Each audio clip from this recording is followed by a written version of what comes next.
Ladies and gentlemen, welcome to Athens High School.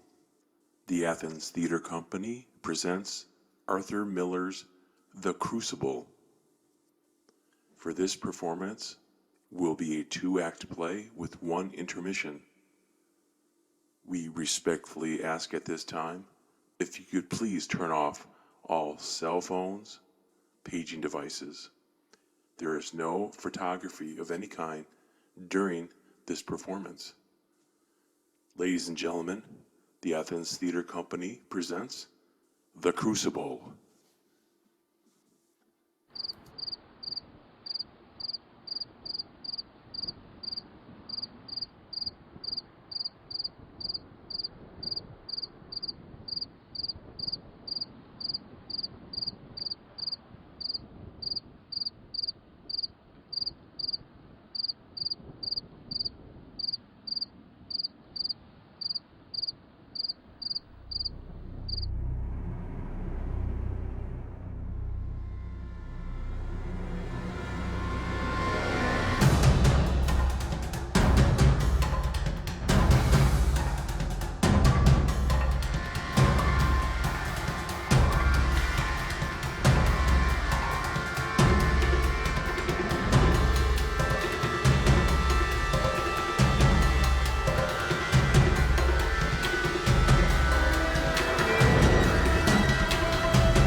Out of here.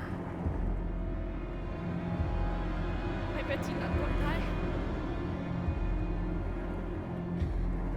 Out of my sight! Out of my...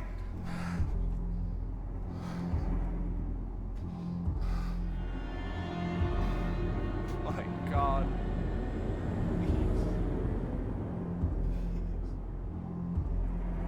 Betty. Will you wake? Will you open your eyes? Betty. Little one. Please. Please. Please, God, bring her back. Uncle, Susanna Walcott's here from Dr. Griggs. The doctor? Let her in. Let her in. Come in, Susanna. What does the doctor say, child? Dr. Griggs, he bid me tell you, Reverend Sir, that he cannot discover no medicine for it. Then he must search on. Aye, sir, he been searching his book since he left you, sir, but he bid me tell you that you might look to unnatural things. No! No. There be no unnatural causes here. Tell him that I have sent for Reverend Hale of Beverly, and that he will surely confirm that. Let him look to medicine and put out all thoughts of unnatural causes. There be none here.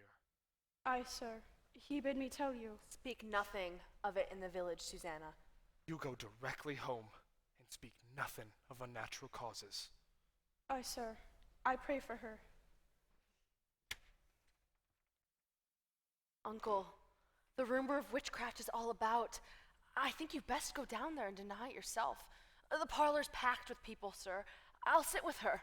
And what shall I tell them? My daughter and my niece I discovered dancing like heathens in the forest? Uncle, we did dance. Let you tell them. I confessed it. But they're speaking of witchcraft. Betty's not witched. Abigail, I cannot go before the congregation when I know that you have not opened with me. Tell me, what did you do with her in the forest? We did dance. And when you leapt out of the bush so suddenly, Betty was frightened and then she fainted. And there's the whole of it. Child. Sit you down. I would never hurt Betty. I love her dearly. Now look you, child. I have no desire to punish you. That will come in its time. But if you trafficked with spirits in the forest, I must know of it. For surely my enemies will, and they will ruin me with it. But we never conjured spirits. Then why can she not move herself since midnight? This child is desperate. It must come out. My enemies will bring it out. Let me have all of it now. Abigail, do you understand that I have many enemies? I know it, Uncle. There is a faction that is sworn to drive me from my pulpit. Do you understand this? Yes, sir. Now then, in the midst of such disruption, my house is discovered to be the center of some obscene practice. Abominations are done in the It were forest. only sport, Uncle. I saw Tituba waving her arms over the fire when I came on you. Why would she do that? And I heard a screeching and gibberish from her mouth. She always sings her Barbados songs and we dance. Abigail, I cannot blink what I saw, for surely my enemies will not blink it. I saw a dress lying in the grass. A dress? Aye, a dress. And I thought I saw someone naked running through the trees. No one was naked. You mistake I yourself, saw Uncle. it. Now tell me true, Abigail, for my ministry is at stake. My ministry and perhaps your cousin's life. Whatever abominations you have done with her, give me all of it now, for I dare not be taken unaware when I go down before them. There was nothing more. I swear it, Uncle. Abigail, I have fought here 3 long years to bend these stiff-necked people to me, and now, just now, when there must be some good respect for me in the parish, you compromise my very character? I have given you a home, child. I have put clothes upon your back. Now give me an upright answer. Your name in the village, it is entirely white, is it not? Why, I am sure it is. There be no blush about my name. Abigail, is there anything other than you have told me for Goody Proctor discharging you? It has troubled me that you are now out of their house 7 months, and in that time no one has called for your service? They want slaves, not such as I. Let them send to Barbados for that. I will not black my face for any of them. No, I cannot have anyone. Goody Putnam, come in. It's a marvel. It surely is a stroke of hell upon you. Goody Putnam, it is not. How high did she fly? How high? She never flew. Why, it's certain she did. Mr. Collins saw her going over Ingersoll's barn and come down light as a bird, he says. Now look you, Goody Putnam, she never. Thomas, come in. Come in. It is a providence. The thing is out now. It is a providence. What's out, sir? What is it? Why, her eyes is closed. Look you, Anne. Why, that's strange. Ours is open. Your little Ruth is sick? I'd not call it sick. The devil's touch is heavier than sick. It's death, you know. It's death driving into them, forked and hooved. Oh, pray not. Why, how does your child ail? She ails as she must. She never waked this morning, and yet her eyes is open, and she hears and sees not, walks not, and she cannot eat. Her soul is taken surely. They say you sent for Reverend Hale of Beverly. A precaution only. He has much experience in the demonic arts, and I'm He sure has that... indeed found a witch in Beverly last year. Let you remember that. Now, Goody Anne, they only thought that we're a witch, and I am certain there be no element of witchcraft here. No witchcraft. Now look you. Thomas, let us leap not to witchcraft. I know that you least of all, Thomas, would want so disastrous a charge laid upon me. So I pray you, leap not to witchcraft. They will howl me out of Salem for such corruption in my house. Now look you, Mr. Paris. I have taken your part in all contention here, and I would continue, but I cannot hold back in this. These are hurtful, vengeful spirits laying their hands on these children. But Thomas, you cannot... And tell them what you've done. Reverend Paris, I have laid 7 unbaptized babies in this earth. Believe me, sir, you have never seen more hardy babies born. And yet each would wither in my arms the very night of their birth. And I've spoke nothing, but my heart has clamored intimations. And now, here my Ruth, my only, I see her turning strange. A secret child she's become this year, and now she shrivels like a sucking mouth we're pulling at her life too. And so I thought to send her to your Tituba. To Tituba? What made Tituba knows how to speak to the dead, Mr. Paris. Goody Anne, it is a formidable sin to conjure the And dead. I take it on my soul. But who else may surely tell us what person murdered my babies? Woman! They were murdered, Mr. Paris. Mark this proof. Mark it. Last night my Ruth were ever so close to their little spirits. I know it, sir. For how else is she now struck dumb, except some power of darkness stop her mouth? It's a marvelous sign, Mr. Paris. Don't you understand it, sir? There is a murdering witch among us, bound to keep herself in the dark. Let your enemies make of it what they will. You cannot blink it more.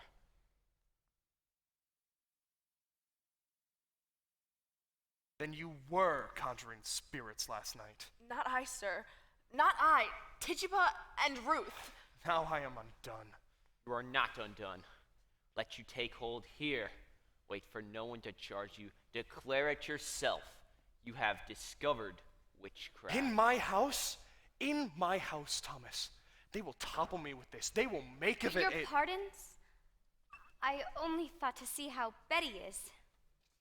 Why aren't you home? Who's with Ruth? Her grandma come. She's improved a little, I think. She gave a powerful sneeze before. There's a sign of life. I'd fear no more, Goody Putnam. It were a grand sneeze. Another like it will shake her wits together, I'm sure. Will you leave me now, Thomas? I look to pray a while alone. so that- Uncle, you've prayed since midnight. Why do you not go down and... No. I'll wait till Mr. Hale arrives. Now look you, sir. You strike out against the devil, and the village will bless you for it. Come down. Speak to them. Pray with them. They're thirsting for your word, mister. Surely you'll pray with them. I have no stomach for disputation this morning. I will lead them in psalm, but let you speak nothing of witchcraft. I will not discuss it. The cause is yet unknown. I've had enough contention since I came, and I will have no more. Mercy, you go home to Ruth. Do you hear? I'm,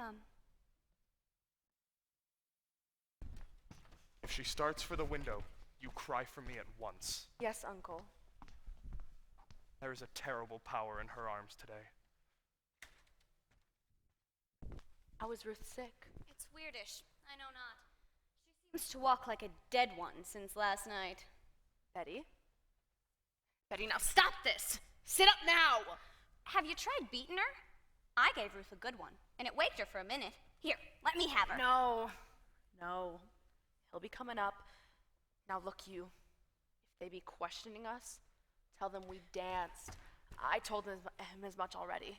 And what more? He saw you naked. Oh, Jesus. What'll we do? The whole village is out. What do we do? I've just come from the farm. The whole country's talking witchcraft. They'll be calling us witches, Abby. They'll be calling us witches, Abby. She means to tell. I know it. Abby, we've got to tell.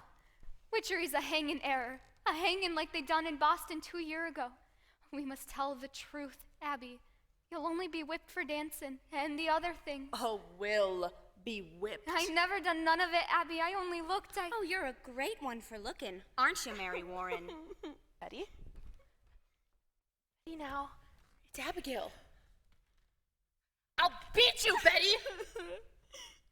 You seem improving. I talked to your papa and I told him everything, so there's nothing to... I want my mama. What ails you, Betty? Your mama's dead and buried. I'll fly to mama. Let me fly. I told him everything. He knows now. He knows everything. You drink blood, Abby. You drink blood. Betty, you will never say that again. You will never. You did. You did. You drank a charm to kill John Proctor's wife. You drank a charm to kill Goody Proctor. Shut it. Now shut it. Mama. Now look you. All of you. We danced. And Tituba conjured Ruth Putnam's dead sisters. And that is all. And mark this. Let either of you speak a word or the edge of a word about any of the other things, and I will come to you in the black of some terrible night, and I will bring a pointy reckoning that will shudder you. You know I can do it.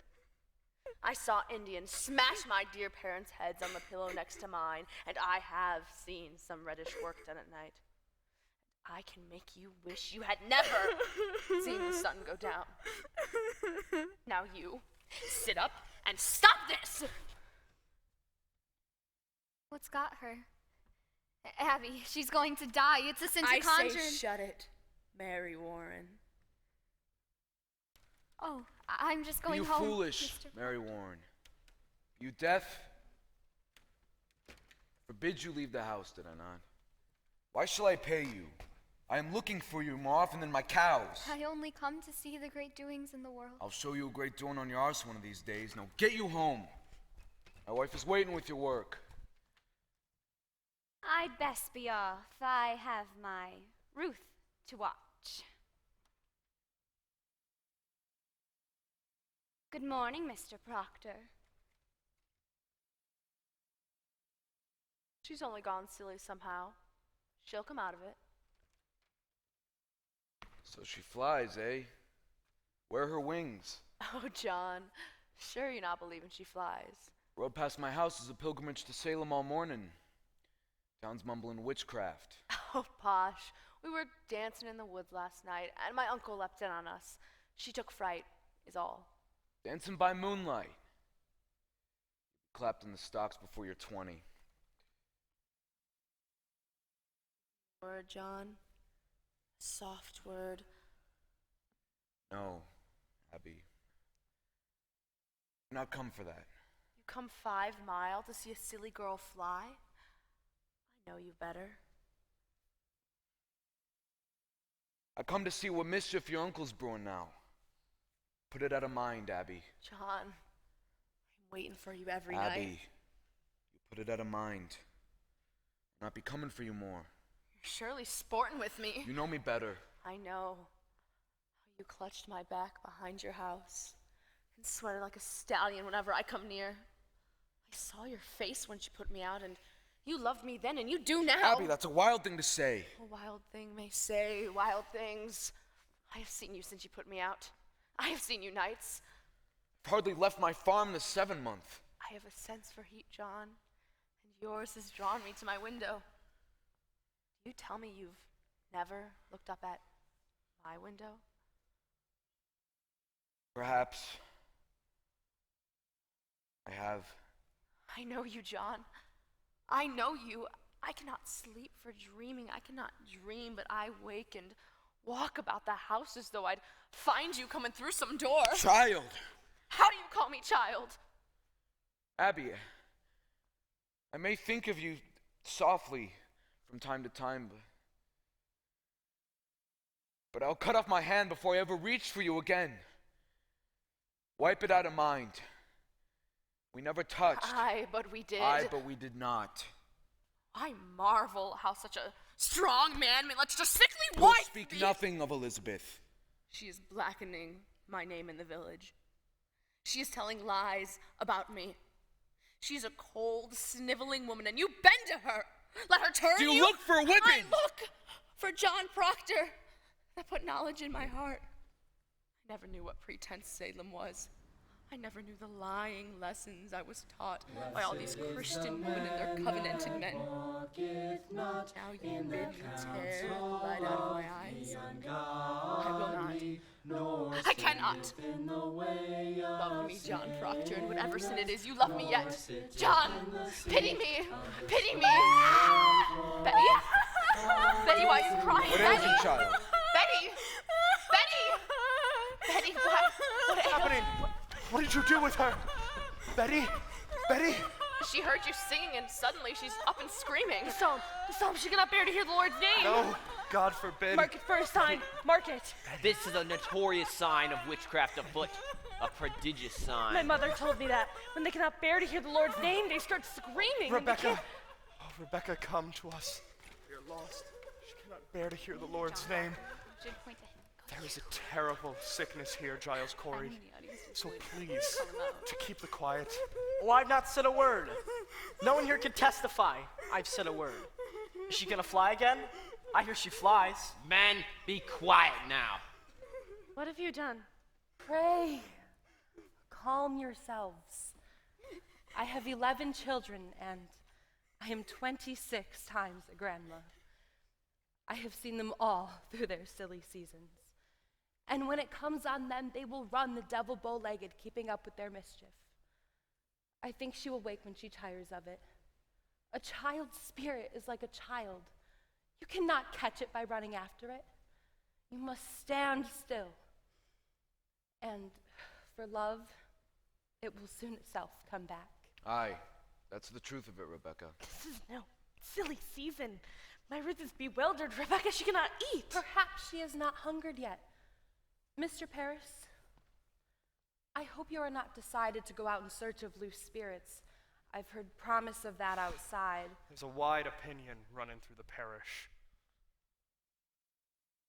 that the devil may be among them, and I would satisfy them that they are wrong. And let you come out and call them wrong. Your minister, Mr. Hale.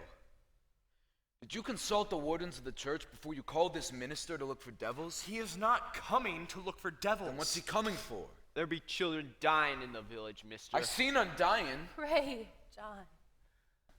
Be calm. Mr. Paris, I think you'd best send Reverend Hale back as soon as he comes. It'll set us all to arguing again in this society, and we thought to have peace this year.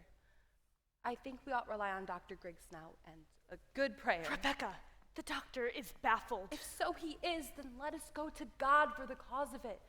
There's prodigious danger in the seeking of loose spirits. I fear it. I fear it.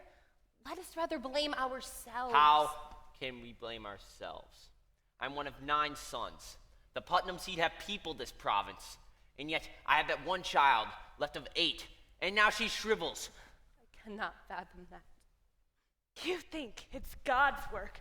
You should never lose a child, nor a grandchild either, and I bury all but one. When Reverend Hale comes, you'll proceed to look for signs of witchcraft. You do not command, Mr. Paris. We vote by name in this society, not acreage. I never heard you worried so in this society, Mr. Proctor. I do not think I've seen you at Sabbath meeting since snow flew. I have trouble enough without I come 5 mile to hear him preach only hellfire and bloody damnation. There are many others who stay far away from church these days because he hardly ever mentions God anymore. Why? That's a drastic charge. It's somewhat true. There are many that quail to bring their children. I do not preach for the children, Rebecca. It is not the children who should be unmindful of their obligations towards the ministry. Where is my wood? My contract states that I be provided with all my firewood, and I have been waiting since November for even a stick. And even in November, I have to show my frostbitten hands like some London beggar. You are allowed 6 pounds a year to buy your wood, Mr. Paris. I am paid little enough lest I spend £6 on firewood. The salary is £66, Mr. Proctor. I am no preaching farmer with a book under my arm. I am a graduate of Harvard College. Aye, and well instructed in mathematics. Mr. Corey, you will look far for a man of my kind at £60 a year. I am not used to this poverty. I left a thrifty business in the Barbados to serve the Lord. I do not fathom it. Why am I persecuted here? I cannot offer but one proposition, and yet there's a howling riot of argument. I sometimes wonder if the devil may be among it. I do not understand you people otherwise. Mr. Paris, you are the first minister ever to demand the deed to this house. I am your third minister in 7 years. I am not to be put out like a cat whenever some majority feels the whim. You people seem not to understand that a minister is the Lord's man in the parish, and that a minister should not be so lightly crossed and contradicted. Aye. There is either obedience or the church will burn like hell is burning. Can you speak 1 minute without we land in hell again? I'm sick of hell. It is not good for you to say what is good for you to hear. I may speak my heart. I think. What? Are we Quakers? We are not Quakers here yet, Mr. Proctor, and you may tell that to your followers. My followers? There is a party in the church. I am not blind. There's a faction and a party. Against you? Against him and all authority. Why? Then I must find it and join it. He does not mean that. I mean it solemnly, Rebecca. I like not the smell of this authority. I have crop to sow and lumber to drag home. What say you, Giles? Let's find this party. He says there's a party. I think I've changed my opinion of this man. Mr. Paris, I beg your pardon. I never thought you had so much iron in you. Why, thank you, Giles. It suggests to the mind what the trouble be among us all these years. Think on it. Wherefore is everybody suing everybody else? I've been 6 times in court this year. Is it the devil's fault that a man cannot say good morning without you clapping for defamation? You're old, Giles. You're not hearing as well as you did. John Proctor, I've since last month collected 4-pound damages for you publicly saying I burned the roof off your house. I never said no such thing, but I paid you for it. So I hope I can call you deaf without charge. Now come along, Giles, and help me drag my lumber home. Oh, I'll be damned first. A moment, Mr. Proctor. What lumber is that you're dragging home, if I may ask? My lumber, from the forest by the riverside. Why, we have surely gone wild this year. What anarchy is this? That tract is in my bounds, Mr. Proctor. It's in my bounds. Your bounds. I bought that tract from Goody Nurse's husband 5 months ago. He had no right to sell it. Stands clear in my grandfather's will that all the land... Your grandfather had a habit of willing land that never belonged to him, if I may say it plain. That's God's truth. He nearly willed away my north pasture, but he knew I'd break his fingers before he set his name to it. Let's get lumber home, John. I feel a sudden will to work coming on. You load one oak of mine, and you'll fight to drag it home. Aye, and we'll win too, Putnam, this fool and I. Come on. I'll have my men on you, Corey. I'll clap a writ on you. Pray you, someone take these! Mr. Hale, why, it is good to see you. Why, they're heavy. They must be. They are weighted with authority. Well, you do come prepared. We shall need hard study if it comes to tracking down the old boy. You cannot be Rebecca Nurse. I am, sir. Do you know me? It's strange how I knew you, but I suppose you look as such a good soul should. We've all heard of your great charities in Beverly. Do you know this gentleman? Mr. Thomas Putnam and his good wife Anne. Putnam! I had not expected such distinguished company, sir. Does not seem to help us today, Mr. Hale. We look to you to come to our house and save our child. Your child ails too. Her soul seems blown away. She never woke this morning, yet her eyes is open, and she hears not, sees not, and She cannot eat. Cannot eat. Do you men also have afflicted children? No, no. These are farmers. John Proctor. He don't believe in witches. I never spoke on witches one way or the other. Now, will you come, Giles? No. No, John, I think not. I have some few queer questions of my own to ask this fellow. I've heard you to be a sensible man, Mr. Hale. I hope you'll leave some of it in Salem. Will you look at my daughter, sir? She has tried to jump out the window, and just this morning, we discovered her on the high roads, waving her arms as though she'd fly. Tries to fly. She cannot bear to hear the Lord's name aloud. It's a sure sign of witchcraft afloat. No. Now, let me instruct you. We cannot look to superstition in this. The devil is precise. The marks of his presence are as definite as stone, and we must only look for his proper signs and judge nothing beforehand.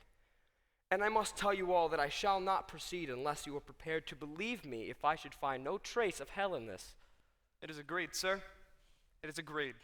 We will abide by your judgment. Good then.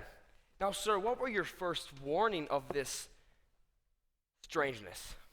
I discovered her and my niece, Abigail, and 10 or 12 other girls last night in the forest, dancing. You permit dancing? No. It were secret. Mr. Paris's slave has knowledge of conjuring. Now, Goody sir. Ann, we cannot be sure I of know it. it. I sent my child. Should she learn from Tituba who murdered her sisters? Goody Ann, you sent a child to conjure up the dead? Let God blame me, not you, Rebecca. I will not have you judging me any further. Mr. Hale, is it a natural work to lose 7 children before they live a day? 7 dead in childbirth. Aye, sir. What book is that? What's there?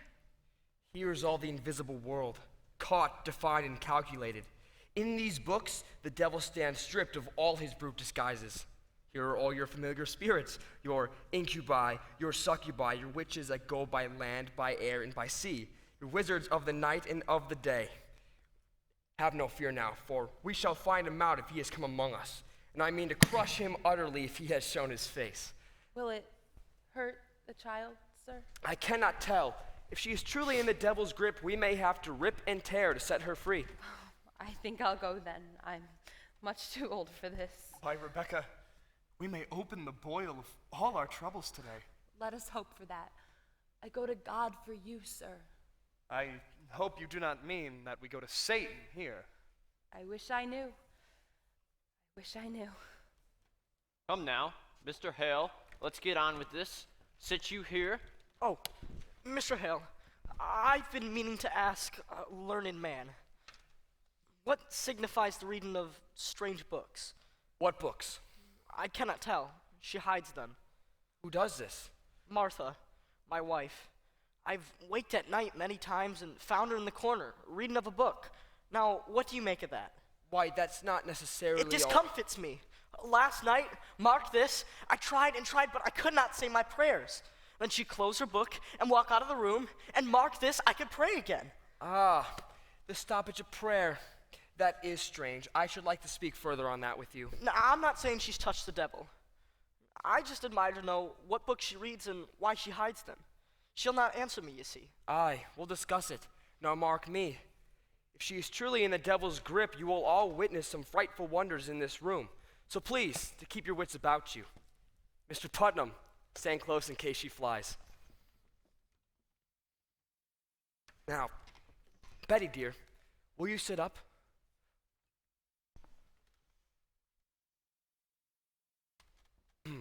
Can you hear me? I am John Hale, minister of Beverly. I've come to help you, dear. Do you remember my 2 little girls in Beverly? How could it be the devil? Why would he choose my house to strike? What victory would the devil have of a soul already had? It is the best the devil wants, and who is better than the minister? That's deep, Mr. Paris. Deep. Does someone afflict you, child? It need not be a woman, mind you, or a man. Perhaps some bird invisible to others comes to you. Perhaps a pig or any beast at all. Is there some figure bids you fly? In nomine Domini Sabaoth, sui filiique ite ad infernos. Abigail, what sort of dancing were you doing with her in the forest? Why, common dancing is all. I think I ought to mention that I discovered a kettle lying in the grass where they were dancing. That were only soup. Soup. What sort of soup were in this kettle, Abigail? Why, it were beans and lentils, I think. Mr. and- Paris, you did not notice, did you, any living thing in the kettle? A mouse, perhaps. A spider, a frog. that frog jumped in. We never put it in. A frog, Abby? We never put it in. Abigail, it may be your cousin is dying. Did you call the devil last night? I never called him. Tituba called him. She called the devil? I should like to speak with Tituba. Goody Ann, will you bring her up for me? How did she call him? I know not. She spoke Barbados. Did you feel any strangeness when she called him? A sudden cold wind, perhaps, a trembling below the I ground? didn't see no devil. Betty, wake up. Betty, Betty. You cannot evade me, Abigail. Did your cousin drink any of the brew in that kettle? She never drank it. Did you drink it? No, sir. Did Tituba ask you to drink it? She tried, but I refused. Why are you concealing? Have you sold yourself to Lucifer? I never sold myself. I'm a good girl. I did drink of the kettle. She made me do it. She made Betty do it. Abby, she makes me drink blood. Blood? My baby's blood? No, chicken blood. I give she chicken blood. Woman, have you enlisted these children for the devil? No, sir, I don't truck with the devil. Why can she not wake? Are you silencing this child? I love me, Betty. You have sent your spirit out upon this child, have you not? Are you gathering souls for the devil? She sent her spirit on me in church. She makes me laugh at prayer. She have often laughed at prayer. She comes to me every night to go and drink blood. You beg me conjure. She beg me make charm. I'll tell you something. She comes to me while I sleep. She's always making me dream corruptions. Abby! Sometimes I wake and find myself standing in an open doorway with not a stitch on my body. I always hear her laughing in my sleep, singing her Barbados songs. Tituba, I want you to wake this child. I have no power on this child, sir. You most certainly do, and you will loose her from it now. When did you compact with the devil? I don't compact with no devil. You will confess yourself, or I will take you out and whip you to your death, Tituba. This woman must be hanged. She must be taken and hanged. No. I tell him I don't desire to work for him, sir. Who? The devil? Now, Tituba, I know that when we bind ourselves with hell, it is very hard to break with it entirely. But we are going to help you tear yourself free. You would be a good Christian woman, would you not, Tituba? I, sir, a good Christian woman. And you love these little children. I don't desire to hurt these little children. And you love God, Tituba. I love God with all my being. Now in God's holy name, Bless him, bless him. and to his glory, Eternal glory, bless him, bless the Lord. open yourself, Tituba. Open yourself and let God's holy light shine on you. Oh, bless the Lord. When the devil comes to you, does he ever come with another person? Perhaps another person in the village, someone that you know? Who came with him? Sarah Good? Did you see Sarah Good with the devil? Or Osborne? Was it man or woman who came with him? Was woman. A woman? What woman? You said a woman. It was black, dark, and I. You could see him? How could you not see her? Well, they was always talking. They was always running around. You mean out of Salem? Salem I witches? believe so, yes, sir. Tituba, you must have no fear to tell us who they are. Do you understand? We will protect you. The devil can never overcome a minister. You know that, do you not? Sir, I do. You have confessed yourself to witchcraft, and that speaks a wish to come to heaven's side. And we will bless you, Tituba. God bless you, Mr. Hale. You are God's instrument placed in our hands to help discover the devil's agents among us. You are selected, Tituba. You are chosen to help us cleanse our village. So speak utterly, Tituba. Turn your back on him and face God. Face God, Tituba, and God will protect you. Oh, God protect Tituba. Who come to you with the devil? 2, 3, 4? How many? There was four. Who? Who? Their names. Their names. Oh, how many times he bid me kill you, Mr. Paris. Kill me? He said Mr. Paris must be killed. He said Mr. Paris mean man. and no good man, and no gentleman. And he bid me rise out of my bed and cut your throat. Tell him no. I don't hate that man. I don't want to kill that man. But he say you work for me, Tituba, and I make you free. I give you a pretty dress to wear, and I put you way up high in the air, and you gon' fly back to Barbados. I say you lie. Devil, you lie. And then he come one stormy night to me and he say, look, I have white people belong to me. And I look, and there was Goody Good. Sarah Good? Right, Sarah and Goody Osborne. I knew it. Goody Osborne were midwife to me 3 times. I begged you not to call her, Thomas. I begged him, for I feared her. My baby's always shriveled in her arms. Take courage. You must give us all their names. How could you bear to see these little children suffering? Look at them, Tituba. Look at their God-given innocence. Their souls are so tender, we must protect them. The devil is out and preying on them like a beast upon the flesh of the pure lamb. God will bless you for your help. I want to open myself. I want the light of God. I want the sweet love of Jesus. I danced with the devil. I saw him. I wrote in his book. I go back to God. I kiss his hand. I saw Sarah Good with the devil. I saw Goody Osborne with the devil. She speaks! She speaks! Glory to God! The marshal! I'll call the marshal! Bring iron!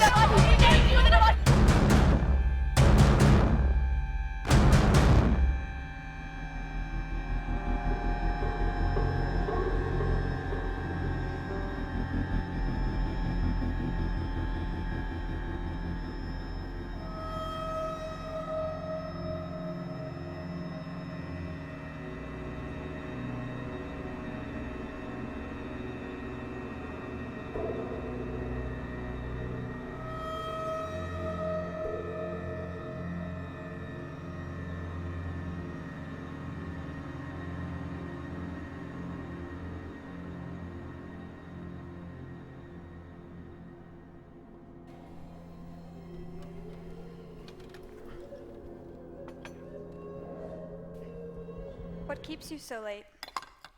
It's almost dark. We're planting far out to the forest's edge. Oh, you're done then? Aye. Farm is seeded.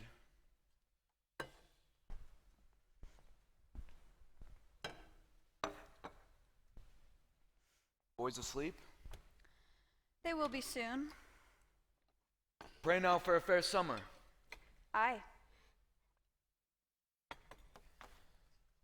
Are you well today? I am. It's a rabbit. Oh, it is. In Jonathan's trap? No, she walked into the house this afternoon. Found her sitting in the corner like she come to visit.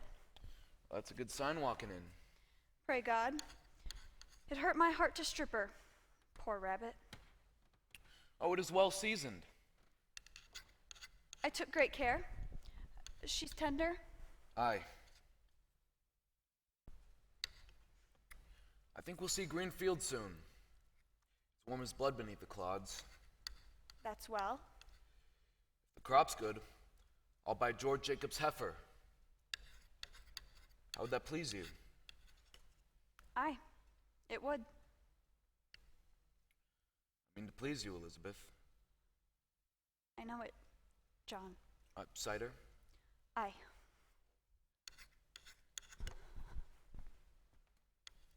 This farm's a continent when you go foot by foot dropping seeds in it. It must be. On Sunday, let you come and we'll walk the farm together.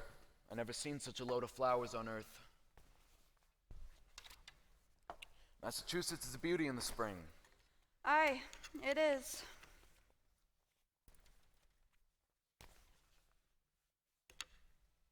I think you're sad again. Are you? You come so late, I thought you'd gone to Salem this afternoon. Why, I have no business in Salem. Well, you did speak of going. earlier this week. I thought better of it since. Mary Warren's there today. Why'd you let her? You heard me forbid her go to Salem anymore. I couldn't stop her. It is a fault. It is a fault, Elizabeth. You're the mistress here, not Mary Warren. She frightened all my strength How did away. that mouse frighten you, Elizabeth? It is no mouse no more. I forbid her go, and she raises up her chin like the daughter of a prince and says to me, I must go to Salem, Goody Proctor. I am an official of the court. Court? What court? It's a proper court they have now. They've sent 4 judges out of Boston, she says. Weighty magistrates of the general court, and at the head sits the deputy governor of the province. Why, she's mad. I would to God she were. There be 14 people in the jail now, she says. And they'll be tried, and the court has the power to hang them too. They'd never hang. The deputy governor promised hanging if they'll not confess, John. The town's gone wild, I think. Mary Warren speaks of Abigail as if she were a saint. To hear her, she brings the other girls into the court, and where they walk, the crowd will part like the sea for Israel. Folks are brought before them, and if Abigail scream and howl and fall to the floor, the person's clapped in the jail for bewitching her. Oh, it is a black mischief. I think you must go to Salem, John. I think so. You must tell them it's a fraud. It is. Aye, it is surely. But you go to Ezekiel Cheever. He knows you well. And tell him what she told you in her uncle's house last week. She said it had naught to do with witchcraft, did she not? She did. God Aye, she forbid did. you keep this from the court, John. I think they must be told. Aye, they must. It is a wonder that they do believe her. I would go to Salem now, John. Let you go tonight. I'll think on it. You cannot keep it, I know I John. cannot keep it. I said I will think on it. Good then. Let you think on it. I am only wondering how I may prove what she told me, Elizabeth. If the girl's a saint now, I think it not easy to prove she's fraud. The town has gone so silly. She told it to me in a room alone. I have no proof for it.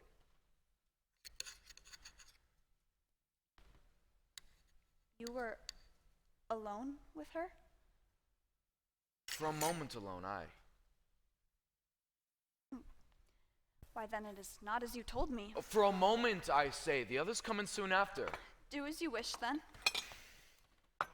Woman, I'll not have your suspicion anymore. I have no I'll not have it. Then let you not earn it. You doubt me yet? John, if it were not Abigail you must go to hurt, would you falter now? I think not. Now look, you. I see what I see, You will not John. judge me more, Elizabeth. I have good reason to think before I charge fraud on Abigail, and I will think on it. Let you look for your own improvement before you judge your husband anymore. I forgot Abigail. And I. Oh, spare me. You forget nothing and forgive nothing. Learn charity, woman. I've gone tiptoe in this house all 7 months. I've not moved from there to there without I think to please you, and still an everlasting funeral marches round your heart. I cannot speak, but I am doubted. Every moment judged for lies, as though I come into a court when I come into this house. John, you are not open with me. You saw her with a crowd, you said, I'll and now plead my honesty no more, Elizabeth. John, I am no all... more. Should have roared you down when you first told me your suspicion, but I wilted. And like a Christian, I confessed. Some dream I had must have mistaken you for God that day, but you're not. You're not. Let you remember it. Let you look sometimes for the goodness in me. Judge me not.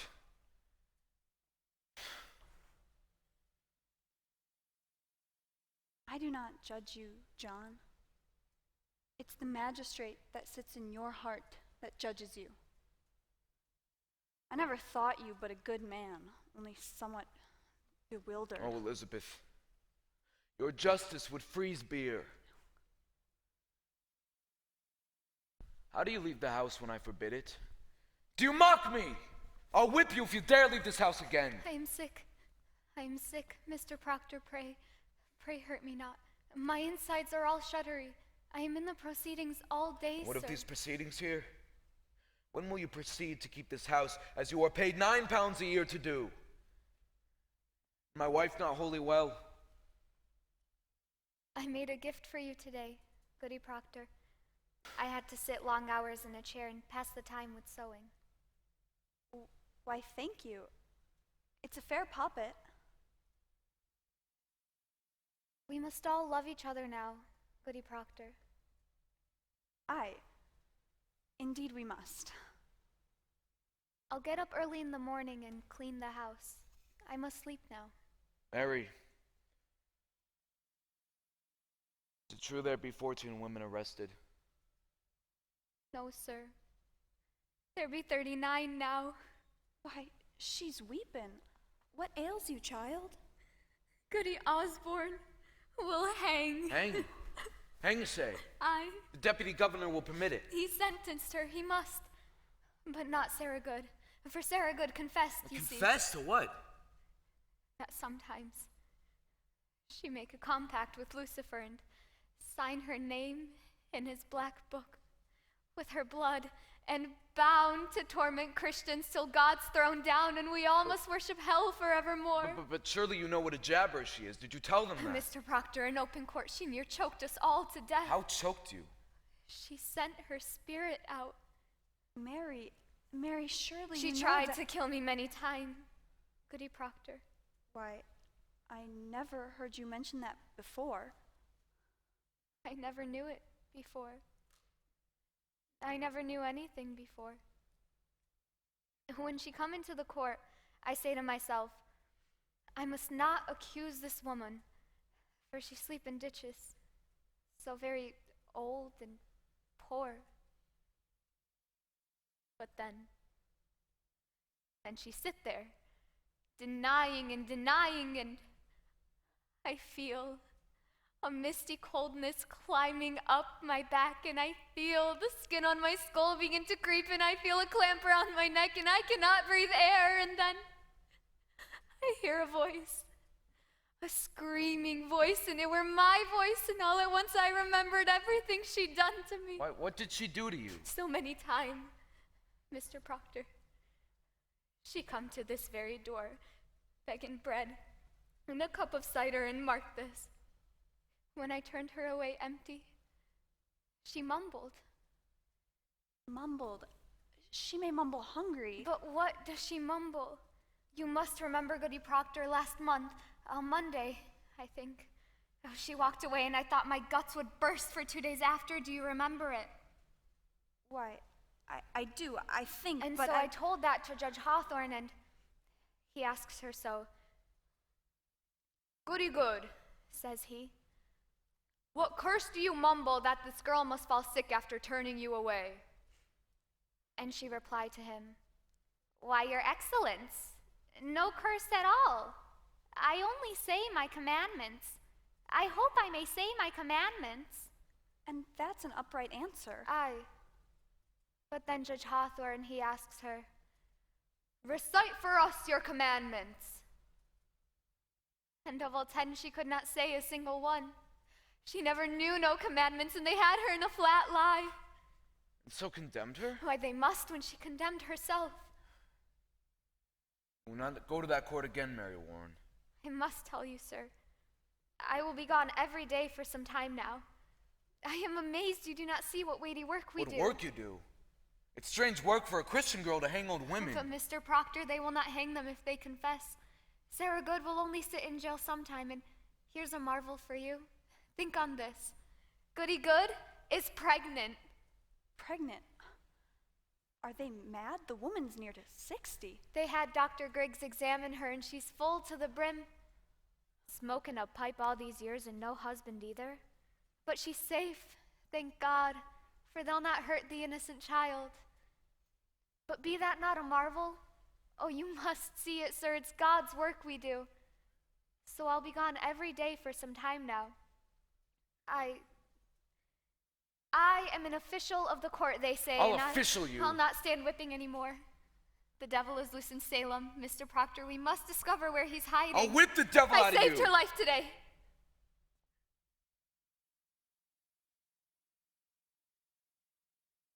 I am accused? You are somewhat mentioned. But I say I never saw no sign you ever sent your spirit out to hurt no one, and seeing I do live so closely to you, they dismissed it. Who accused me? I am bound by law. I cannot tell it. I hope you'll not be so sarcastical no more. 4 judges and the king's deputy sat to dinner with us but an hour ago. I'll have you speak civilly to me from this out. Go to bed. I'll not be ordered to bed no more, Mr. Proctor. I am 18 and a woman, however single. Do you wish to sit up? Then sit up. I wish to go to bed. Good night, then. Good night.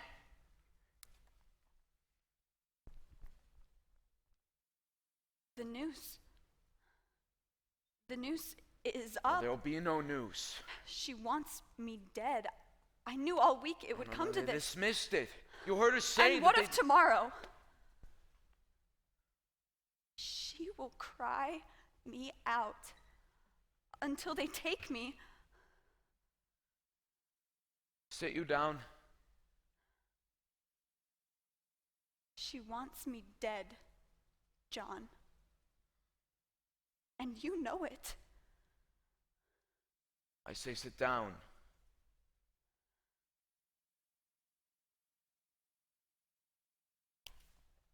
Now we must be wise, Elizabeth.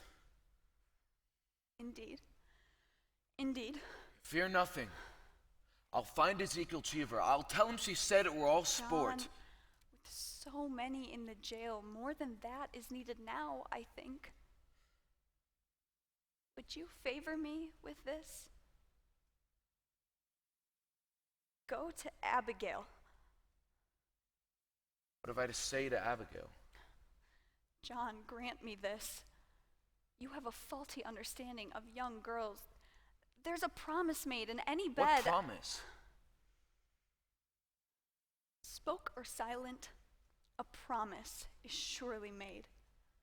And she may dote on it now. I am sure she does.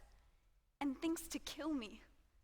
And take my place. It is her dearest hope, John. I know it. There be 1,000 names, but why does she call mine? There be a certain danger in calling such a name. I am no goody-good who sleeps in ditches, nor Osborne drunk and half-witted. She dare not call out such a farmer's wife, but there be a monstrous profit in it. She thinks to take my place, John. No, she cannot think it. John, have you ever shown her somewhat of contempt? She cannot pass you in the church, but you will blush. I may blush for my sins. I think she sees another meaning in that blush. And what see you?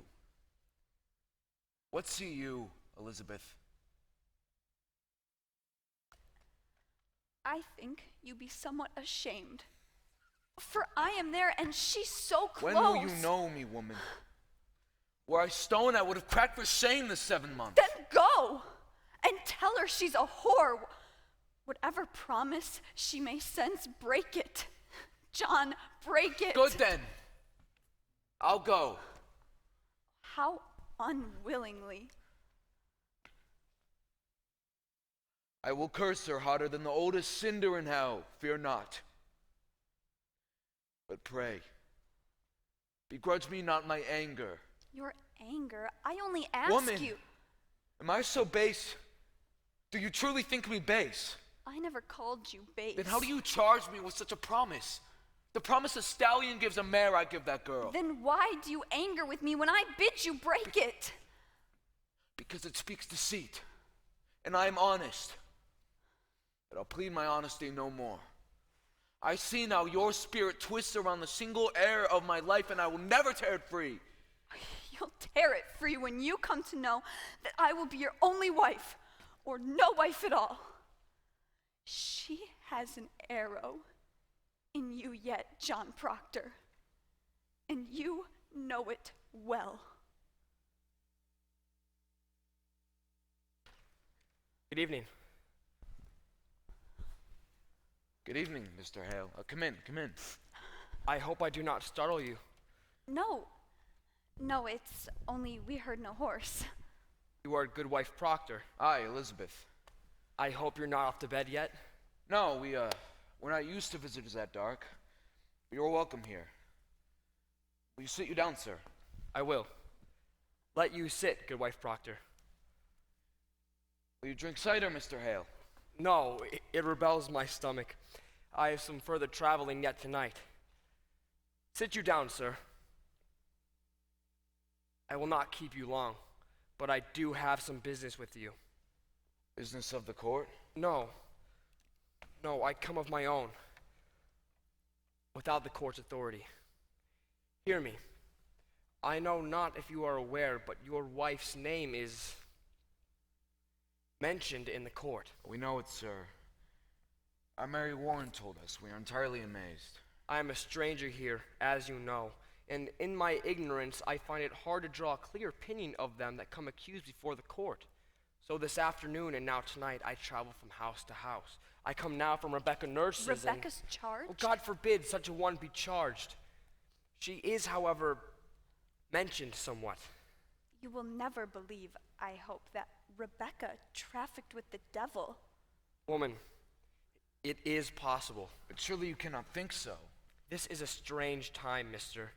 No man may longer doubt the powers of the dark are gathered in monstrous attack upon this village. There is too much evidence now to deny it. You will agree, sir? I have no knowledge in that line. But to think such a pious woman be secretly the devil's bitch after 70 years of good prayer. Aye, but the devil is a wily one. You cannot deny it. However, she is far from accused, and I know she will not be.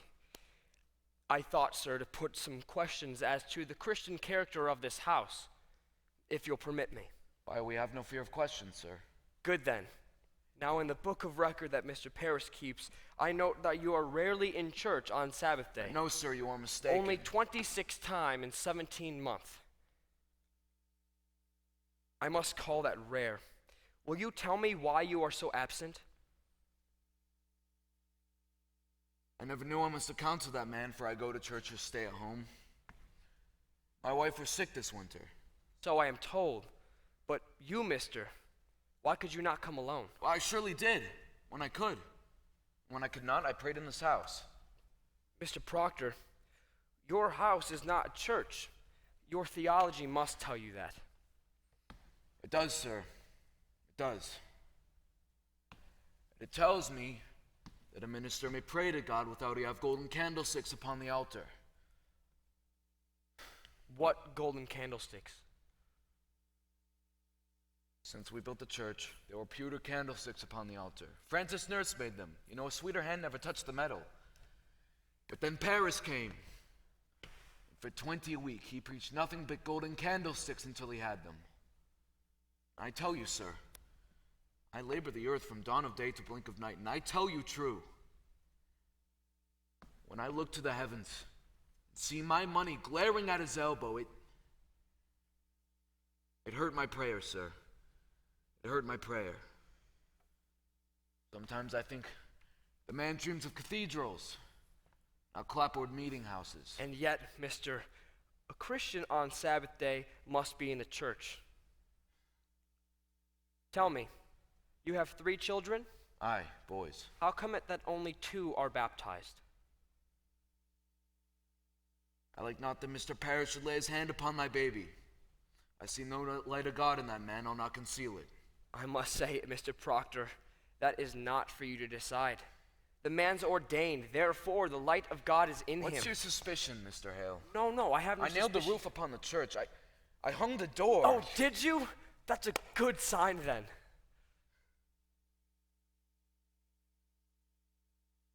It may be I have been too quick to bring the man to book. You cannot think we ever desired the destruction of religion. I think that's on your mind, is it not? I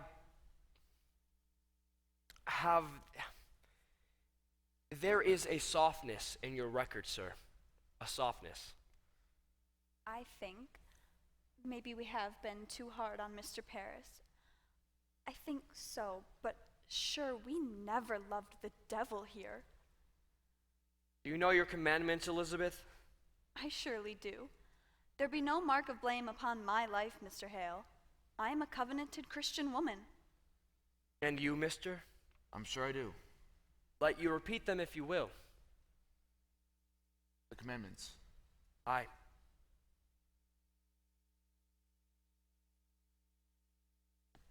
Thou shalt not kill. Aye. Thou shalt not steal. Thou shalt not covet thy neighbor's goods, nor make unto thee any graven image. Thou shalt not take the name of the Lord in vain. Thou shalt have no other gods before me. Thou shalt remember the Sabbath day and keep it holy. Thou shalt honor thy father and thy mother.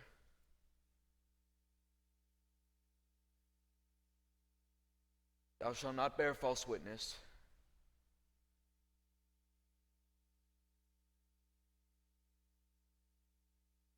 Thou shalt not make unto thee any graven image. You have said that twice now, sir. Aye. Adultery, John. Aye. You see, between the two of us, we know them all. I think it be a small fault. Theology, sir, is a fortress. No crack in a fortress may be accounted small. There be no love for Satan in this house, sir. I pray it. I pray it dearly. Well then, I'll bid you good night. Mr. Hale, I do think you are suspecting me somewhat. Are you not? Lady Proctor, I do not judge you. My duty is to add what I may to the godly wisdom of the court. I pray you both good health and good fortune. Good night, sir. I think you must tell him, John. What's that? Will you tell him?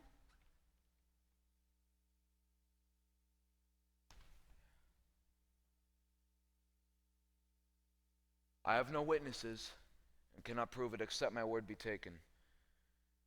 But I know the children's sickness had not to do with witchcraft. Not to do? They were discovered by Mr. Paris sporting in the woods. They were startled and took sick. Who told you this? Abigail Williams. Abigail? Aye. Abigail Williams said it had not to do with witchcraft? She told me the day you came, sir. Why? Why did you keep this?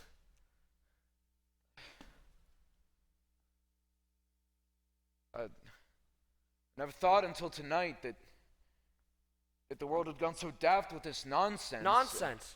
Mister, I have myself examined Tituba, Sarah Good, and numerous others that have confessed to dealing with the devil. They have confessed it. And why not? If they must hang for denying it, there are them that will swear to anything before they'll hang. Have you not thought of that? I have. I have indeed. And you... Would you testify to this in court? I had not reckoned with going to court, but if I must, I will. You falter there? I falter nothing. But I do wonder if my story will be credited in such a court. I do wonder it. When a minister is steady-minded as you will suspicion such a woman that never lied. She cannot lie, and the world knows she cannot. I may falter somewhat, mister. I am no fool. Proctor, let you be open with me, for I have heard something that troubles me. It is said that you hold no belief that there may even be witches in this world. Is that true, sir? I know not what I have said. I may have said it. I do wonder if there be witches in the world. Then you do not believe. Well, I have no knowledge of it. The Bible speaks of witches, and I will not deny them. And you, woman? I cannot believe You it. cannot! Elizabeth, you bewilder him. I cannot believe that the devil may own a woman's soul, Mr. Hale, when she's kept an upright way, as I have. I am a good woman. I know it. And if you think that I may do only good work in the world, and yet be secretly bound to Satan, then I must tell you, sir, I do not believe it. But woman, you do believe there are If witches. you say that I am one, then I say there are none. You surely do not fly against the gospel. Oh, she believed in the gospel, every word. Question Abigail Williams about the gospel, not myself. She did not mean to doubt the gospel, sir. You cannot think it. This is a Christian house, sir, a Christian house. God keep you both. Let the third child be quickly baptized, and you go each Sunday without fail into Sabbath prayer. And keep a solemn, quiet way among you. I think that this... John! Giles, what's the matter? They take my wife and Rebecca Nurse. Rebecca's in jail? John, Cheever come and take her in his wagon. We've only now come from the jail, and they'll not even let us in to see them. They've surely gone wild now, Mr. Hale. Reverend Hale, can you not speak to the deputy governor? I'm sure he mistakes these people. Pray, calm yourself, Mr. My Nurse. wife is the very brick and mortar of the church, Mr. Hale. And Martha Corey, there cannot be a woman closer yet to God than Martha. How is Rebecca charged, Mr. Nurse? For murder, she's charged. For the marvelous and supernatural murder of Goody Putnam's babies. What am I to do, Mr. Hale? Now, believe me, sir, if Rebecca Nurse be tainted, then there's nothing left to stop this whole green world from burning. Let you rest upon the justice of the court.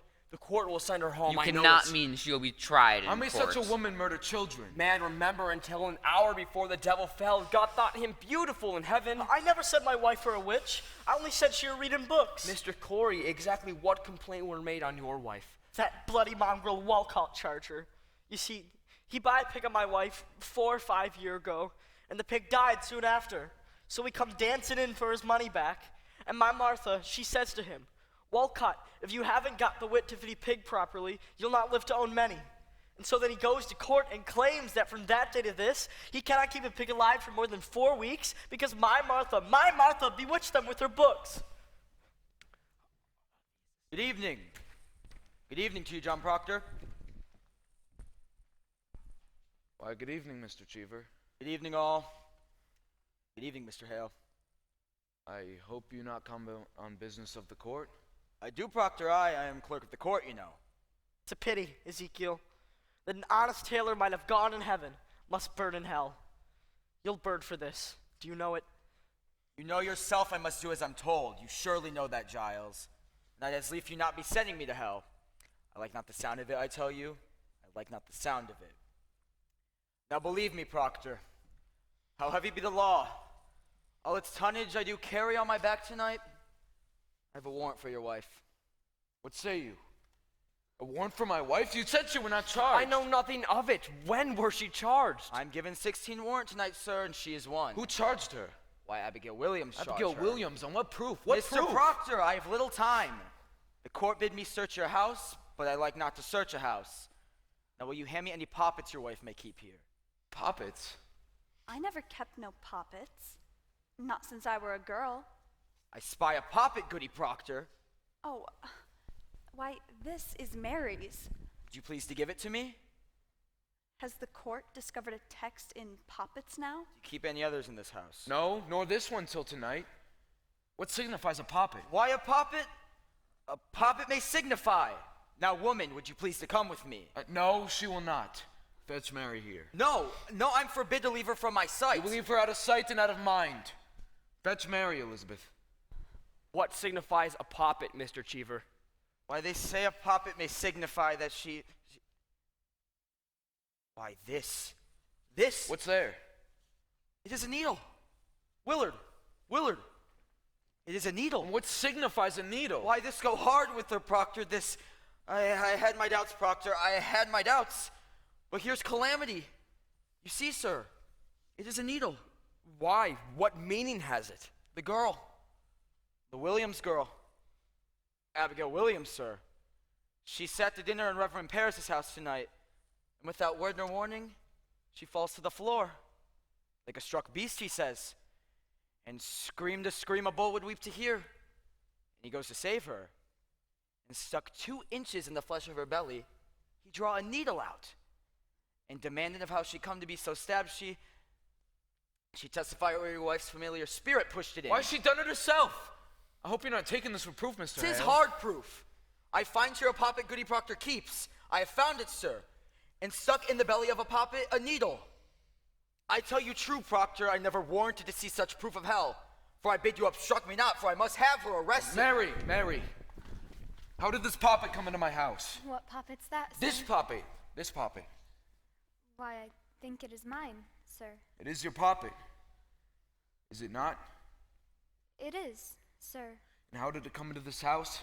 Why, I made it in court, sir, and give it to Goody Proctor tonight. Do you have it, sir? Mary Warren, a needle have been found stuck into this poppet. Why, I meant no harm by it, sir. You stuck the needle in yourself. I believe I did. What say you now? Child, you are certain this be your natural memory? May it be perhaps that someone conjures you even now to say this. Conjures me? Why, no, sir, I am entirely myself. I think. Let you ask Susanna Walcott. She saw me sewing it in court. Ask Abby. Abby sat beside me when I made it. Your mind is surely settled now. Bid him out, mister. Bid him be gone, mister. What signifies a needle? Mary, you charge a cold and cruel murder on Murder? Abigail. I charge Abigail no- was stabbed tonight. A needle will have been found stuck into her belly. And she charges me? Why, the girl is murder. She must be ripped out of the world. You've heard that, sir. Ripped out of the world. Willard, you've heard it. Out with you. Proctor, you dare not. Out with you. You ripped the deputy governor's Send the warrant, deputy man. governor out of my house. Now, Proctor, Get your gun with him. You are a broken minister. Proctor, if she is If innocent. she is innocent, why do you never wonder if Paris be innocent? Or Abigail? Is the accuser always holy now? Were they born this morning as clean as God's fingers? I'll tell you what's walking Salem. Vengeance is walking Salem.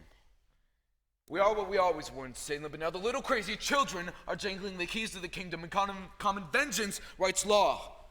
This warrants vengeance. I will not give my wife to vengeance! I'll go, John. You will not go! John, I have 9 men outside. You cannot keep her.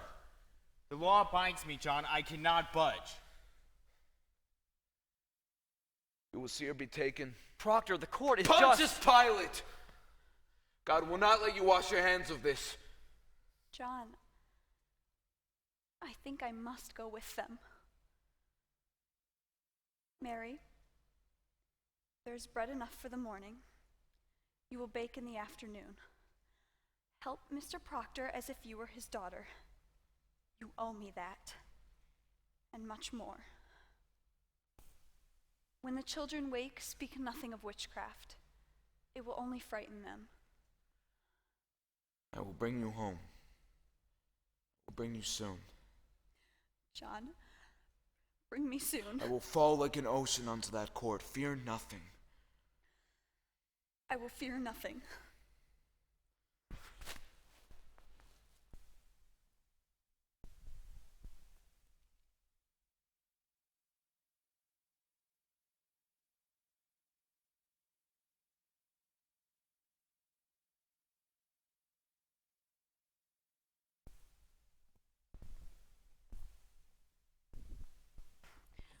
When the children wake, tell them I've gone to visit someone sick. Willard, don't chain her. Damn it, man! You will not chain her! Off with them! I will not have it! I will not have her chained! And yet silent, minister? It is fraud. You know it is fraud. What keeps you, man? Willard, I will pay you. I will surely pay you. In God's name, John, I cannot help myself. I must chain them all. Now let you keep inside this house till I am gone.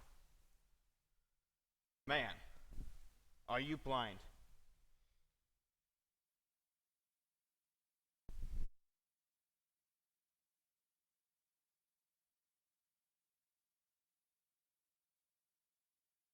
Mr. Proctor. Out of my sight. Charity, Proctor.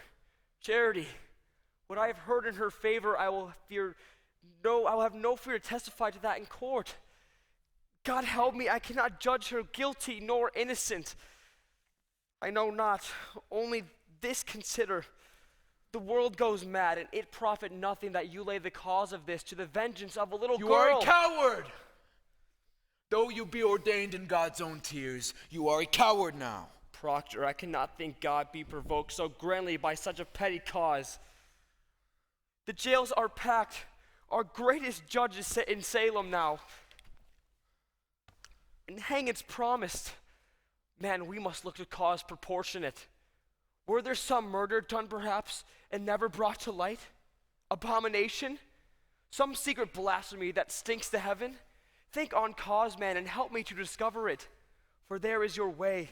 Believe it, there is your only way when such confusion strikes upon the world. Let you counsel among yourselves. Think on your village and what may have drawn from heaven such thundering wrath upon you all.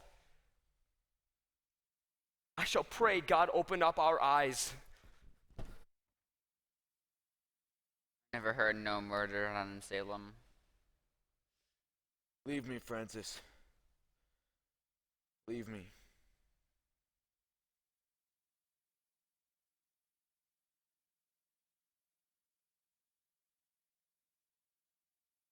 John, tell me, are we lost? Go, Giles. We'll speak on it tomorrow. Let you think on it. We'll come early. Aye, go now. Good night, then.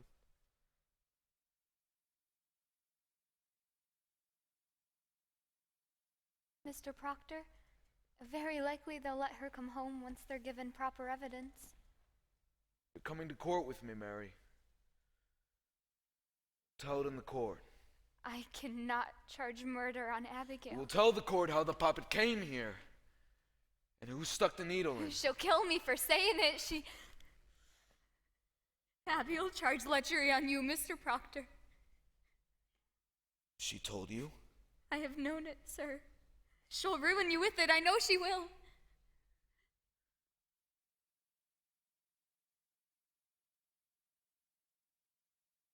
Good. Then her saintliness is done with. We will slide together into our pit. You will tell the court what you know. I cannot. They'll turn on My me. wife will never die for me! I cannot. I will bring your guts into your mouth, but that goodness will not die for me! I cannot do it. Make your peace with it. I cannot. Now hell and heaven will grapple on our backs, I cannot. and all our old pretense is ripped away. I cannot. Make your peace with it. I cannot. Peace! It is a providence, and no great change.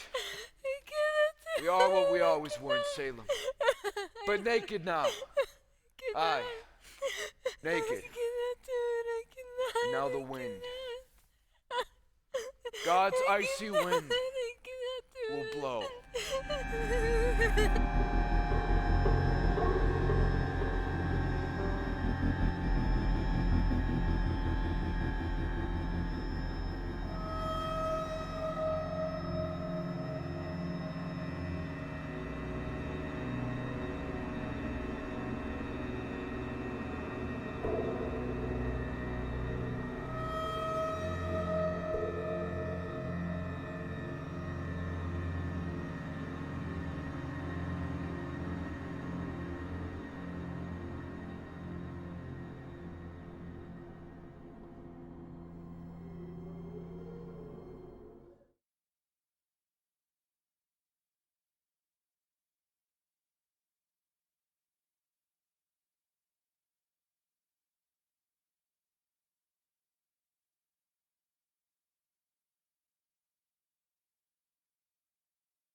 must speak with you, Abigail.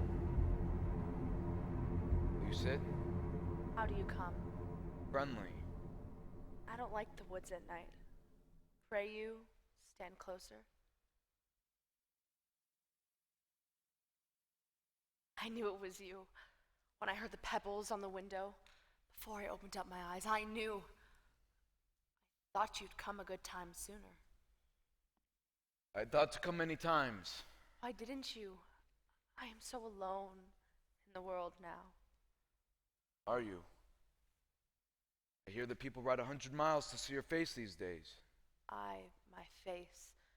Can you see my face? And you're troubled. Have you come to mock me? No. Only I hear that you go to the tavern every night. That you play shuffleboard with the deputy governor. And they give you cider. I have once or twice played the shovelboard, but I have no joy in it.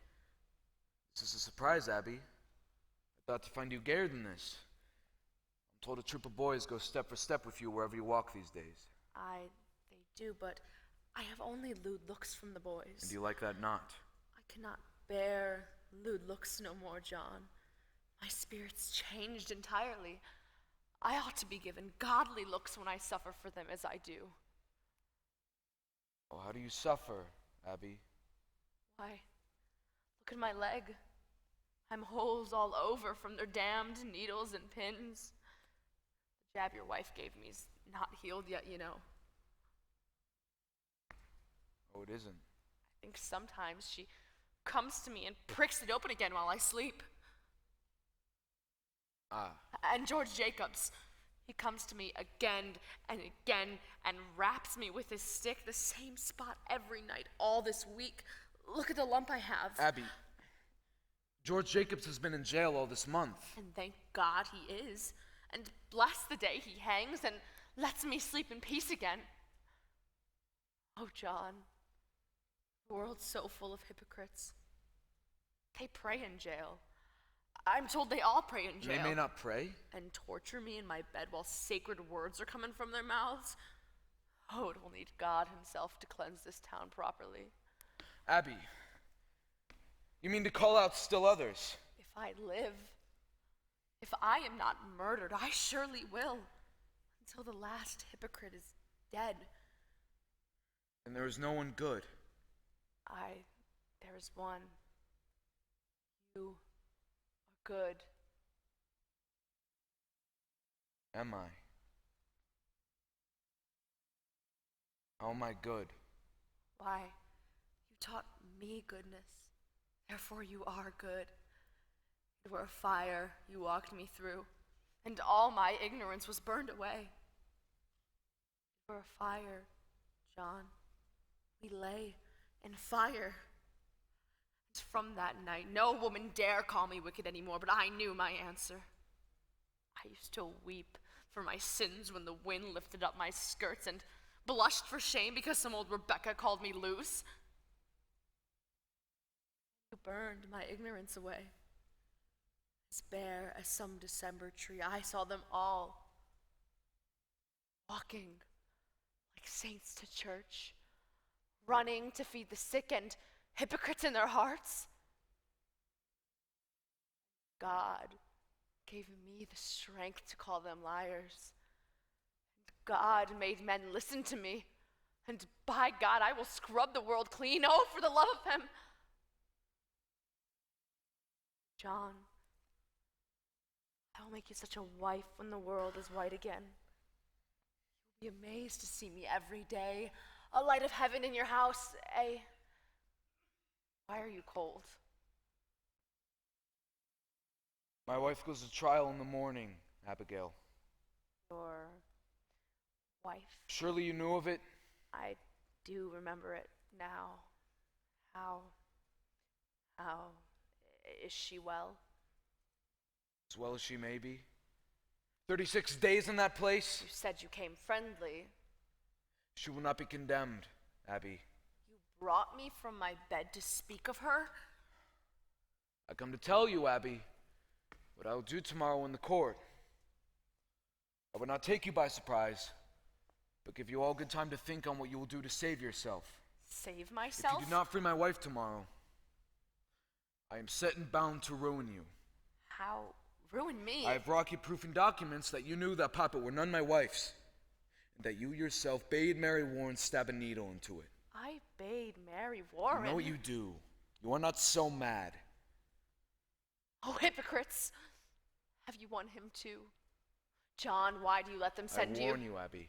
They send you, they steal your I honesty. found my honesty. No. This is your wife pleading. Your sniveling, envious wife. This is Rebecca's voice.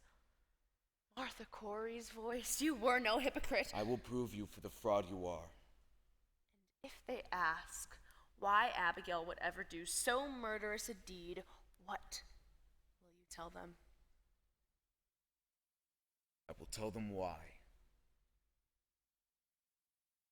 What will you tell? You will confess to fornication in the court. You will have it so. So I will tell it. I say I will. If you can still hear this. Can you hear me?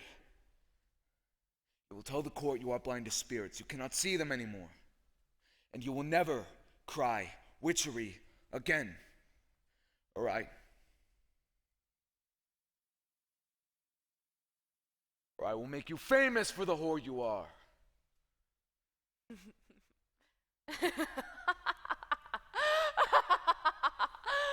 Never in this world. I know you, John. You are this moment singing secret hallelujahs that your wife will hang. You mad, you murderous bitch!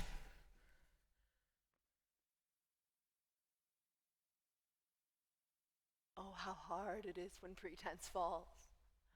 But it falls. It falls. You have done your duty by her. I hope it is your last hypocrisy. I pray you will come again with sweeter news for me. I know you will. Now that your duty is done, good night, John. Fear not. I will save you tomorrow. From yourself, I will save you.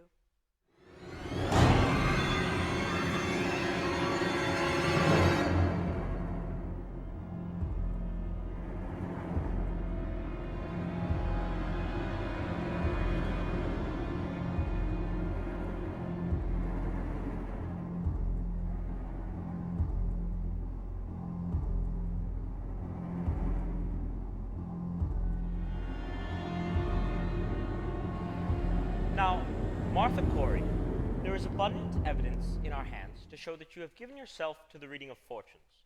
Do you deny it? I am innocent to a witch.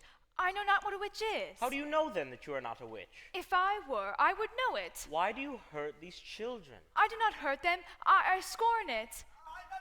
Court! You will keep your seat. Thomas Putnam is reaching out for land. Remove that man, Marshal. You're hearing lies! Lies! Arrest him, Excellency. I have evidence for the court. Why will you not hear my evidence? Hands off! Damn you! Let me go! Giles. Out of my way, Willard. I bring evidence. You cannot go in there, Giles. It's a court. Pray, be calm a moment. You, Mr. Hale, go in there and demand I speak. A moment, sir. A moment. They'll be hanging my wife. How do you dare come roaring into this court? Are you gone daft, Corey? You're not a Boston judge yet, Hathorne. You'll not call me daft. Who is this man? Giles Corey, sir. And a more contentious... I am asked the question, and I am old enough to answer it. My name is Corey, sir. Giles Corey. I have 600 acres and timber in addition. It is my wife you'd be condemning now. And how do you imagine to help her cause with such contemptuous riot? Now be gone. Your old age alone keeps you out of jail for this. They're telling lies about my wife, sir. Then you take it upon yourself to decide what this court shall believe and what it shall set aside? Your Excellency, we mean no disrespect. Disrespect indeed. It is disruption. This is the highest court of the supreme government of this province. Do you know it? Your Excellency, I only said she were reading books. They come and take her out of my house. What books? What? It is my third wife, sir. And I never had no wife to be so taken with books. Do you understand, sir? And I thought to find the cause of it, DC. But it were no witch I blamed her for. I broke charity with the woman. I broke charity with her. Excellency, he claims hard evidence in his wife's defense. I think in all justice you must. Then let him submit his evidence in proper affidavit. You are certainly aware of our procedures here, Mr. Hale. Clear this room. Come now, Giles. We are desperate, sir. We come here 3 days now and cannot be heard. Who is this? Francis Nurse, Your Excellency. His wife's Rebecca that were condemned this morning. Indeed. I'm amazed to find you in such uproar. I have only good report of your character, Mr. Nurse. I think they must both be arrested in contempt, sir. You write your plea, and in due time I Excellency, we have proof for your eyes. God forbid you shut them to it. The girls, sir. The girls are frauds. What's what? We have proof of it, sir. They are all deceiving you. This is contempt, sir, contempt. Peace, Judge Hathorne. Do you know who I am, Mr. Nurse? I surely do, sir, and I think you must be a wise judge to be what you are. And do you know that near to 400 are in jails from Marblehead to Lynn? And upon my signature, and 72 condemned to hang by that signature. Excellency, I never thought to say it to such a weighty judge, but you are deceived.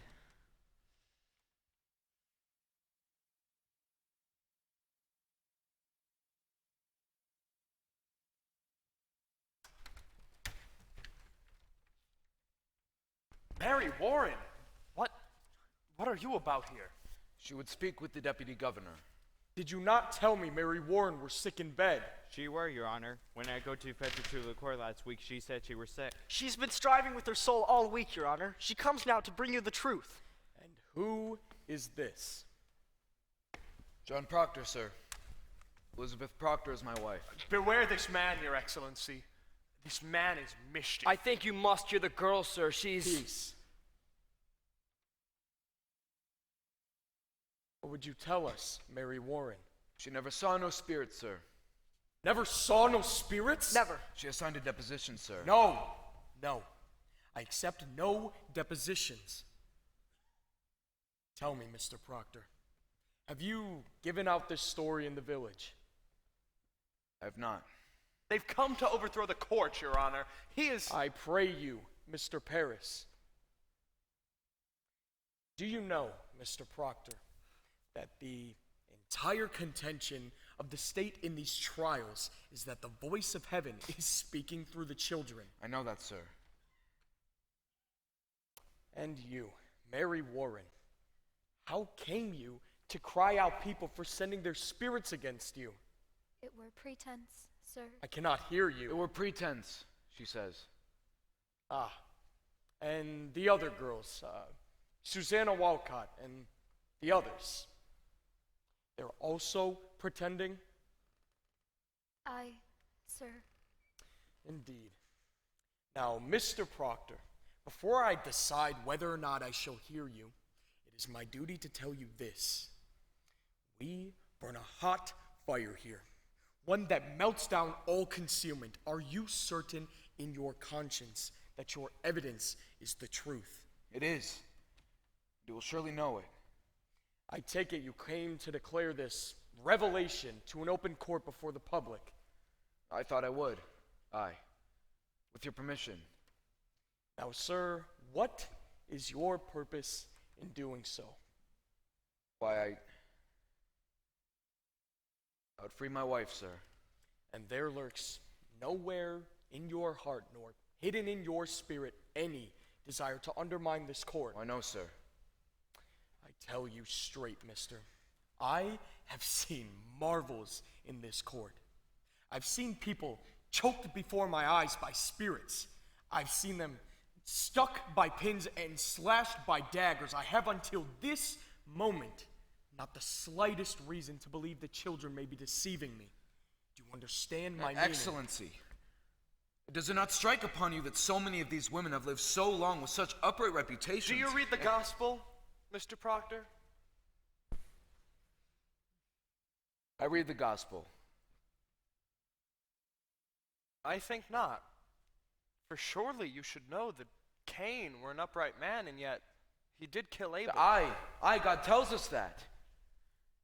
But who tells us that Rebecca Nurse murdered 7 babies by sending out her spirits on them? It is the children only, sir. And this one will swear she's lied to you. Judge Hathorne. Aye, she's the one. Mr. Proctor, this morning your wife sent me a claim in which she states that she is pregnant now.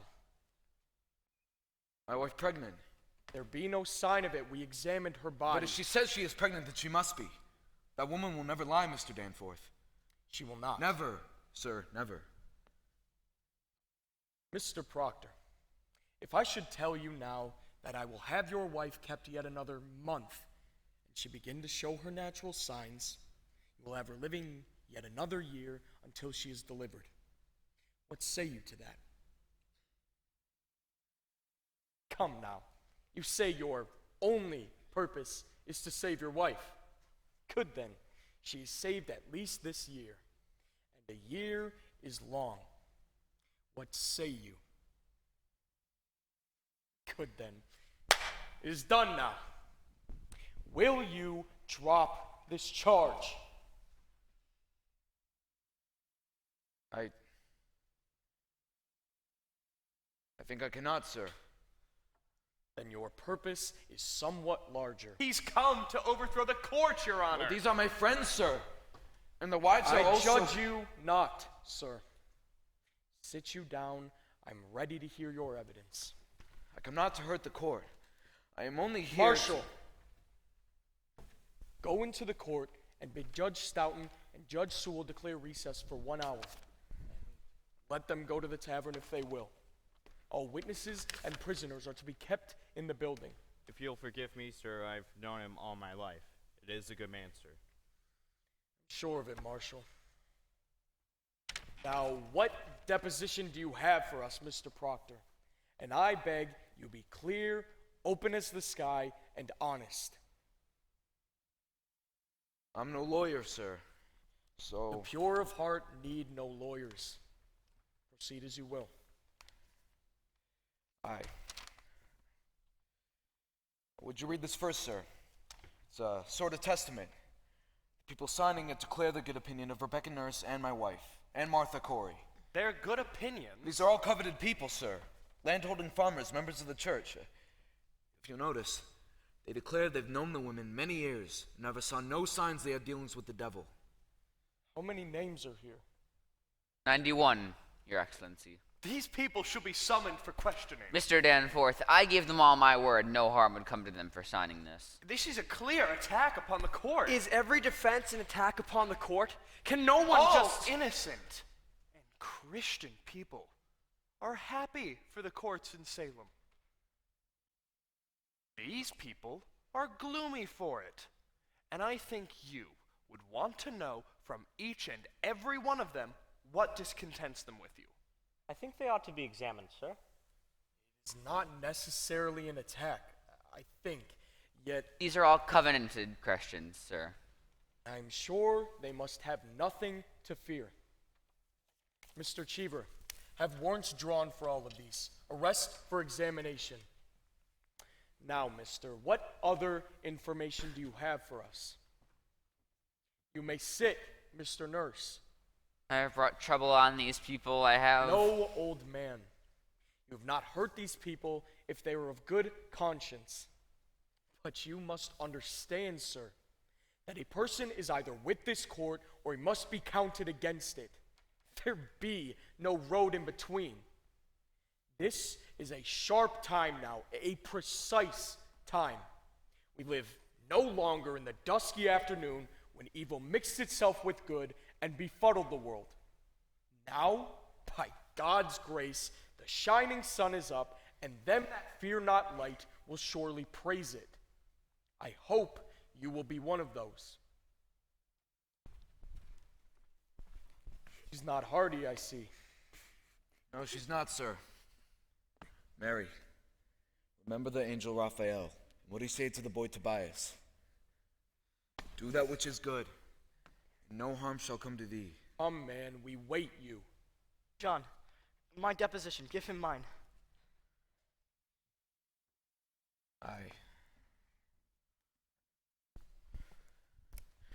This is Mr. Corey's deposition. Oh? What lawyer drew this, Corey? You know I never hired no lawyer in my life, Hathorn. It is very well phrased. My compliments. Mr. Paris, if Mr. Putnam is in the court, bring him in. You have no legal training, Mr. Corey. I'm the best, sir. I'm 33 time in court, and always plaintiff, too. Oh, then you're well put upon. I'm never put upon. I know my rights, sir, and I will have them. You know, your father tried a case of mine. Must have been 35 years ago, I think. Indeed. He never spoke of it to you? Oh, no, I cannot recall it. That's strange. He gave me £9 damages. He was a fair judge, your father. You see, I had a white mare at the time, and a fellow come to borrow the mare, and there he is. Mr. Putnam, I have here an accusation by Mr. Corey against you. He claims that you coldly prompted your daughter to cry out witchery against George Jacobs, who is now in jail. It is a lie. Mr. Putnam states your charge is a lie. What say you to that? A fart on Thomas Putnam. That is what I say to that. Sir, what proof do you submit with your evidence? My proof is there. If Jacobs hangs for a witch, then he forfeits up his property. That's law. And there's none but Putnam with the coin to buy so great a peace. This man is killing his neighbors for their land. But proof, sir, proof. My proof is there. I have it from an honest man who heard Putnam say it. The day his daughter cried out witchery on Jacobs, he said she'd given him a fair gift of land. And the name of this man? What name? The man that gave you this information.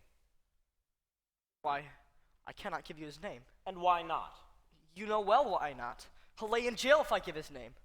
This is contempt of the court, Mr. Danforth. Surely give us the name. I cannot give you no name, sir. I mentioned my wife's name once, and I'll burn in hell long enough for that. I stand mute. Then I have no other choice but to arrest you for contempt of this court. Do you know that? This is a hearing. You cannot clap me for contempt of a hearing. Oh, it is a proper lawyer. Do you wish I should declare this court in full session here, or will you give me good reply? I cannot give you no name, sir. I cannot. You are a foolish old man. Mr. Cheever, begin the record. This court is now in session. I ask you, Mr. Corey. Excellency.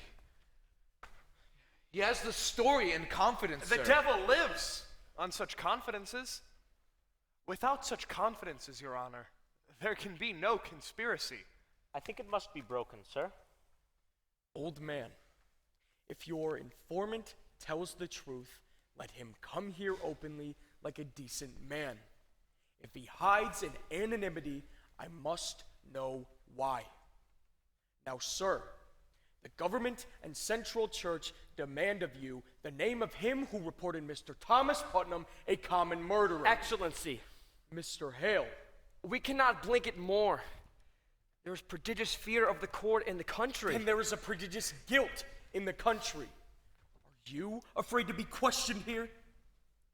I may only fear the Lord, but there's fear in the country nevertheless. Reproach me not with the fear in the country. There is a fear in the country because there is a moving plot to topple Christ in the country. But it does not follow that everyone accused is a part of it. No uncorrupted man may fear this court, Mr. Hale. None. Mr. Corey, you are under arrest for contempt of this court. Now sit you down and let you counsel with yourself, or you will be set in jail until you decide to answer all questions. I'll cut your throat, Peace, Putnam! Giles, peace! I'll kill you We'll yet! prove ourselves, now we will. Say no more, John. He's only playing you. He means to hang us all. This is a court of law. I'll have no effrontery. Forgive here. him, sir, for his old age. Peace trials. We'll prove it all now. Cannot weep, Mary. Remember the angel and what he said to the boy. Hold to it now. There is your rock.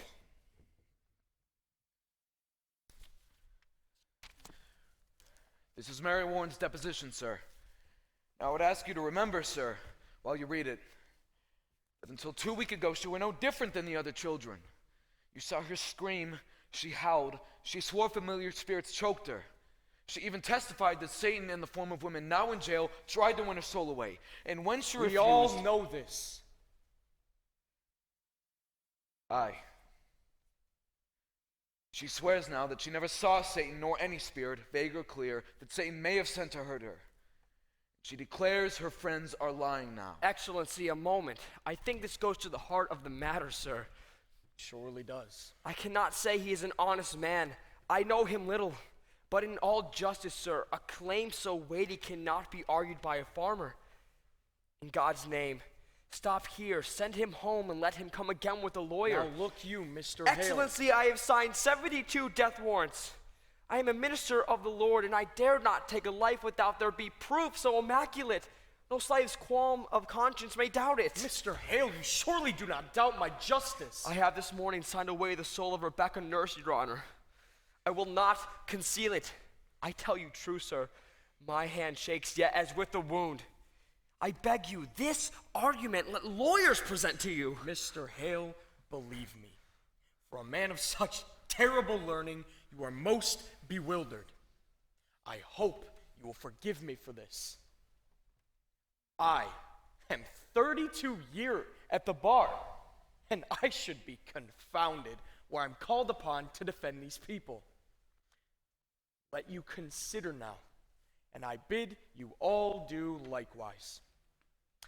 In an ordinary crime, how does one defend the accused? He calls up witness to prove his innocence. But witchcraft is ipso facto, on its face and by its nature, an invisible crime. Therefore, who may possibly be witness to it? The witch and her victims, none other. Now, we cannot hope the witch will accuse herself, granted. Therefore, we must rely upon her victims. And they do testify. The children surely do testify. As for the witches, none will deny that we are most eager for their confessions. Therefore, what is left for a lawyer to bring out? I think I have made my point, have I not? But this child claims the girls are not truthful, and if they are not... That is precisely what I'm about to consider. What more may you ask of me? Unless you doubt my probity.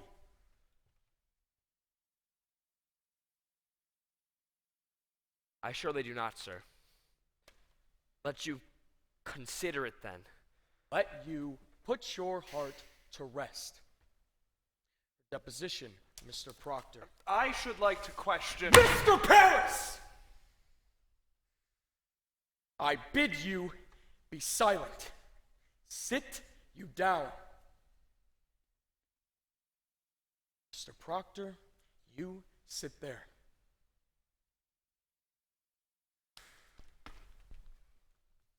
Mr. Cheever, go into the court and bring the children here. Mary Warren, how came you to this turnabout? Has Mr. Proctor threatened you for this deposition? No, sir. Has he ever threatened you? No, sir. Has he threatened you? No, sir. Then you tell me, you sat in my court callously lying when you knew people would hang by your evidence?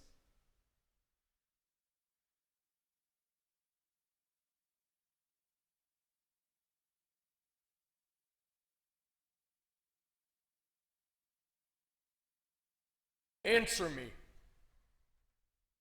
I did, sir. How were you instructed in your life? Do you not know God damns all liars? Or is it now that you lie. No, sir. I am with God now. You are with God now. Sir. Indeed. I tell you, you are either lying now or you were lying in the court, and in either case, you have committed the crime of perjury and you will go to jail for it. You cannot lightly say you lied, Mary. Do you know that? I cannot lie no more. I am with God now. I am with God. Court, sir. Here are the other children. These will be sufficient. Come in, children. Sit you down.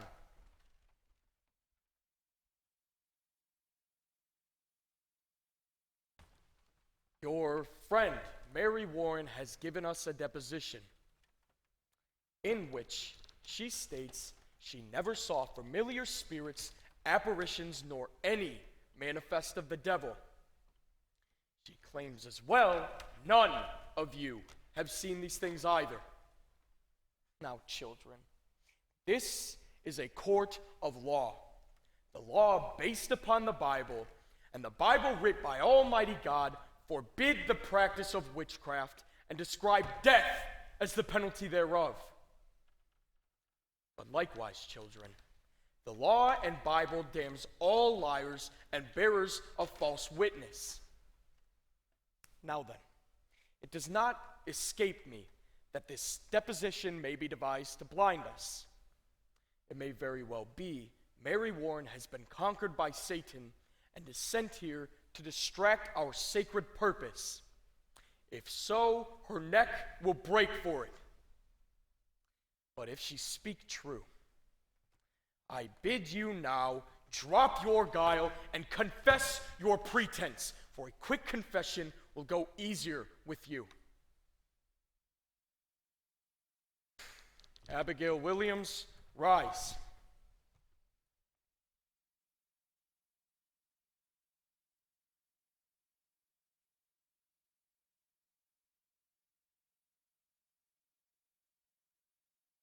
Is there any truth in this? No, sir. Children, a very auger bit will now be turned into your souls until your honesty is proved. Will either of you change your positions, or do you force me to hard questioning? I have not to change, sir. She lies. Would still go on with this. Sir. A poppet were discovered in Mr. Proctor's house, stabbed by a needle. Mary Warren claims you sat beside her in the court when she made it, and that you saw her make it, and witnessed how she herself stuck her needle into it for safekeeping. What say you to that? It is a lie, sir. When you worked for Mr. Proctor, did you ever see poppets in the house? Goody Proctor always kept poppets. Your Honor, my wife never kept no poppets. Mary Warren confesses it were her poppet. Your Excellency, Mr. Cheever. When I spoke with Goody Proctor in that house, she said she never kept no poppets. But she said she did keep poppets when she were a girl. She has not been a girl these 15 years, Your Honor. But a poppet will keep 15 years, will it not? Yes, it'll keep if it is kept. But Mary Warren swears she never saw no poppets in my house, nor anyone else. Why? Could there not have been poppets hid where no one had ever seen them before? There might also be 2 golden candlesticks in my house, but no one ever saw them. We are here, Your Honor, to discover precisely what no one has ever seen before. Excellency, what profit Mary Warren turn herself about? What may she gain but hard questioning and worse? You are charging Abigail Williams with a marvelous, cool plot to murder. Do you understand that? I do, sir. I believe she means to murder. This child would murder your wife. It is not a child, sir. Now hear me, sir. In the sight of the congregation, she were twice this year put out of the meeting house for laughter during prayer. What's this? Laughter during... Excellency! Do you deny it, Mr. Paris? I do believe it happened once. She is sometimes silly, but she is solemn now. She is solemn and goes to hang people? Quiet, man. Surely this have no bearing on the question, sir. He charges contemplation of murder. Aye. But it does strike hard upon me that she would laugh at prayer. Continue, Mr. Proctor. Mary,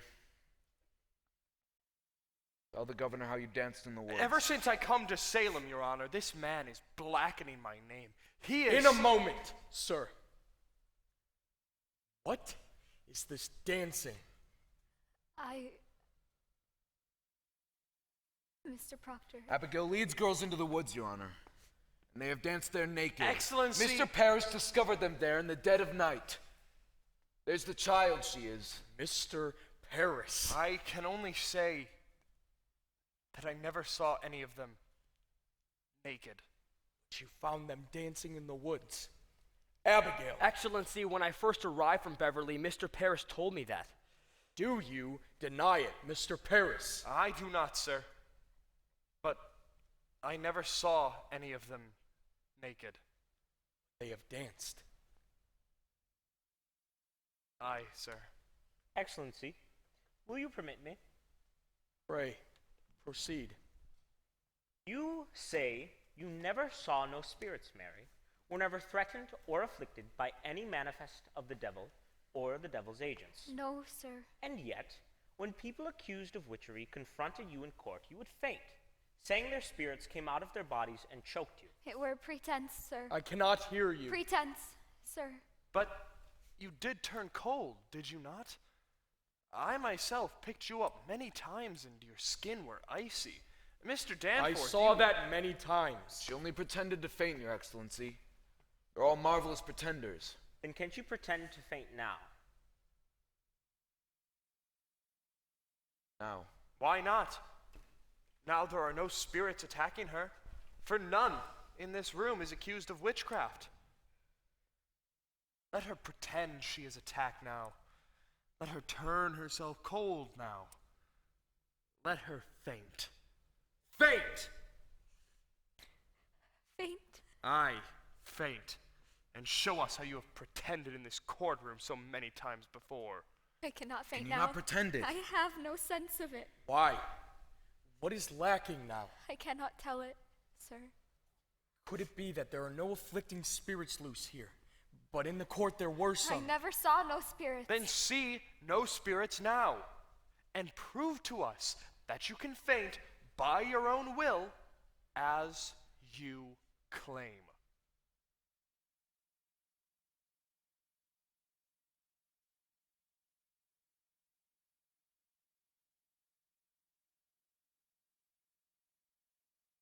I cannot do it. Then you will surely confess. Attacking spirits made you faint. No, sir. Your Honor, this is a trick to blind It the is court. not a trick. I used to faint because I thought I saw spirits. Thought you saw them? But I did not, Your Honor. How could you think you saw them unless you saw them? I cannot tell how, but I did. I heard the girls screaming, and you, Your Honor, you seemed to believe them, and, well, it were only sport in the beginning, sir. But then the whole world cried, spirits, spirits, and I promise you, Mr. Danforth, I only thought I saw them, but I did not. Surely Your Excellency is not taken by this simple lie. Abigail Williams, I bid you now search your heart and tell me this. And beware of it, child, for to God every soul is precious, and his vengeance is terrible upon them that take life without cause. Could it be, child, that these spirits you have seen are illusion only, some deception that come to mind when... Why this? This is a base question, sir. Child, I would have you consider... I have been hurt, Mr. Danforth. I have seen my blood running out. I have been near to murdered every day because I'd done my duty pointing out the devil's people. And this is my reward? To be mistrusted, questioned like a... Child, I do not Let you beware, Mr. Danforth. Think you to be so mighty that the power of hell may not turn your wits? Beware of it. There is, Child, what is it? I know not, a wind. A cold wind has come. Abby, Your Honor, I freeze. They're pretending. She is cold, Your Honor. Touch her. Mary, do you send your shadow on me? Lord, save me. I freeze. I freeze. Abby, don't do that. Mary Warren, do you witch her? I say to you, send your spirit out. Let me go, Mr. Proctor.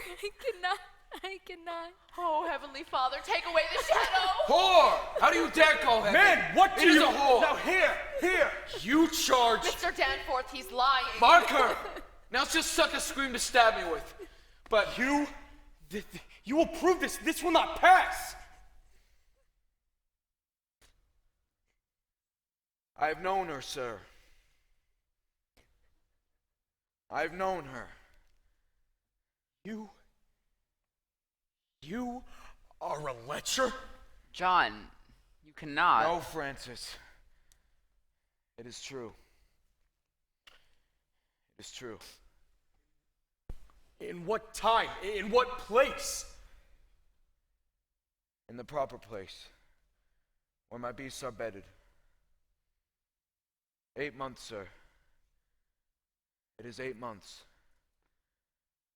She used to serve me in my house. A man may think God sleeps, but God sees everything. I know it now. I beg you, sir. I beg you. See her for what she is. My wife, my dear good wife, took the girl soon after and put her out on the high road. And being what she is, a lump of vanity, sir. Excellency, forgive me. Forgive me. She thinks to dance with me on my wife's grave, and well she might. For I thought of her softly. God help me, I lusted, and there was a promise in such sweat. But it is a whore's vengeance, and you must see it now. I set myself entirely in your hands. I know you must see it now. My wife is innocent. Except she know a whore when she see one. Do you deny every scrap and tittle of this? I must answer that, sir. I will leave and I will She does not come back deny again. it, Mr. Danforth. She does not deny it. You will remain where you are. Sit you down.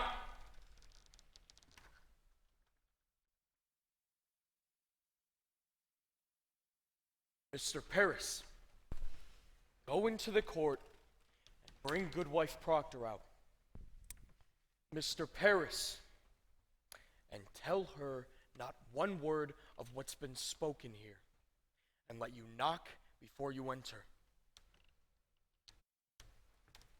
Now let us touch the bottom of this swamp. Your wife, you say, is an honest woman. In her life, sir, she has never lied. There are them that cannot weep, and them that cannot sing. My wife cannot lie. And when she took this girl out of your house, she took her out for a harlot. Aye, sir. And knew her for a harlot. She knew her for a harlot. Good then. And if she tell me, child, it were for harlotry, may God spread his mercy upon you. Hold! Turn your back. Turn your back! Mr. Proctor, you do likewise. Let neither of you turn to face Goodwife Proctor. Let no one in this room speak one word nor raise a gesture, aye or nay. Enter. Mr. Cheever, report this testimony in all exactness. Are you ready? Ready, sir. Come here, woman. You will look at me only, not at your husband, in my eyes only. Good, sir. Given to understand that at one time you dismissed your servant, Abigail Williams. That is true, sir. For what cause did you dismiss her? Woman, look at me. The answer is in your memory. You need no help to give it to me. Why did you dismiss Abigail Williams? She dissatisfied me and my husband. In what way dissatisfied you? She were... Woman, look at me. Were she slovenly, lazy? What disturbance did she cause? Your Honor, in that time, I were sick, and my husband is a good and righteous man. He is never drunk, as some are, nor wasting his time at the shovel board, but always at his work. But in my sickness, you see, sir, I were a long time sick after my last baby, and I thought I saw my husband somewhat turning from me. And this girl... Look at me! I, sir. Abigail Williams. What of Abigail Williams? I came to think he fancied her. And so one night, I lost my wits, I think, and I put her out on the high road. Your husband, did he indeed turn from you? My husband is a goodly man, sir. And he did not turn from you. He just... Woman, look at me! To your own knowledge, has John Proctor ever committed the crime of lechery? Answer my question. Is your husband a lecher?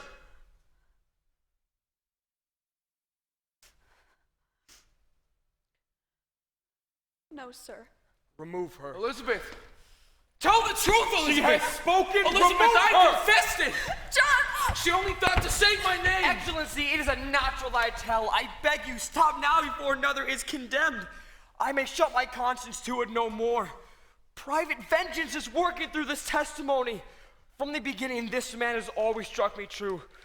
I believe him now. By my oath to heaven, I believe him, and I pray you call back his wife before She spoke nothing of lechery, and this man lies! I believe him! I cannot turn my face from it no more! This girl has always struck me false. She's not what you think. Begone! Begone, I say! Child, what is it? What's there? Child! Girls, why do you... It's on the beam! Behind the rafter! Where? Why do you come? Yellow bird. Where's the bird? I see no bird! Mr. Hale! Be quiet! Do you see a My bird? Be face. quiet! But God made my face. You cannot want to tear my face.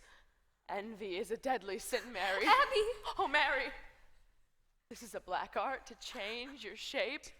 No! I cannot. I could not stop my mouth. It's God's work I do. Abby, I'm here! They're pretending, Mr. Danforth. Mary, please don't come down. Her claws, she's stretching her claws!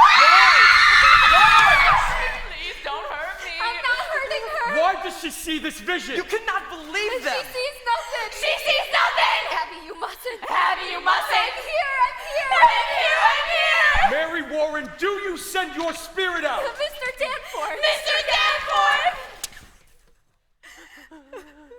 Have you compacted with the devil? Have you? Never, never! Never, never. Why can they only repeat you? Give me a whip, I'll stop it. They're sporting! They're sporting. Abby, stop it! Abby, stop it. A little while ago, you were afflicted. Now it seems you afflict others. Where did you find this power? I have no power. I have no power. They're galling you, mister. Why did you turn about this past 2 weeks? You have seen the devil, have you not? Mary. Goddamns are liars, Mary. You have seen the devil. You have made compact with Lucifer, have you not? Mary, goddamns are liars. I cannot hear you. What do you say? I I say you will hang if you do not confess yourself. Mary. Do you know who I am? Remember I say the you will angel. hang if you do not open with me. Do that which is good. The wings! Her wings are spreading. Mary, please don't. Don't! She's going to come down. She's walking the beam. Look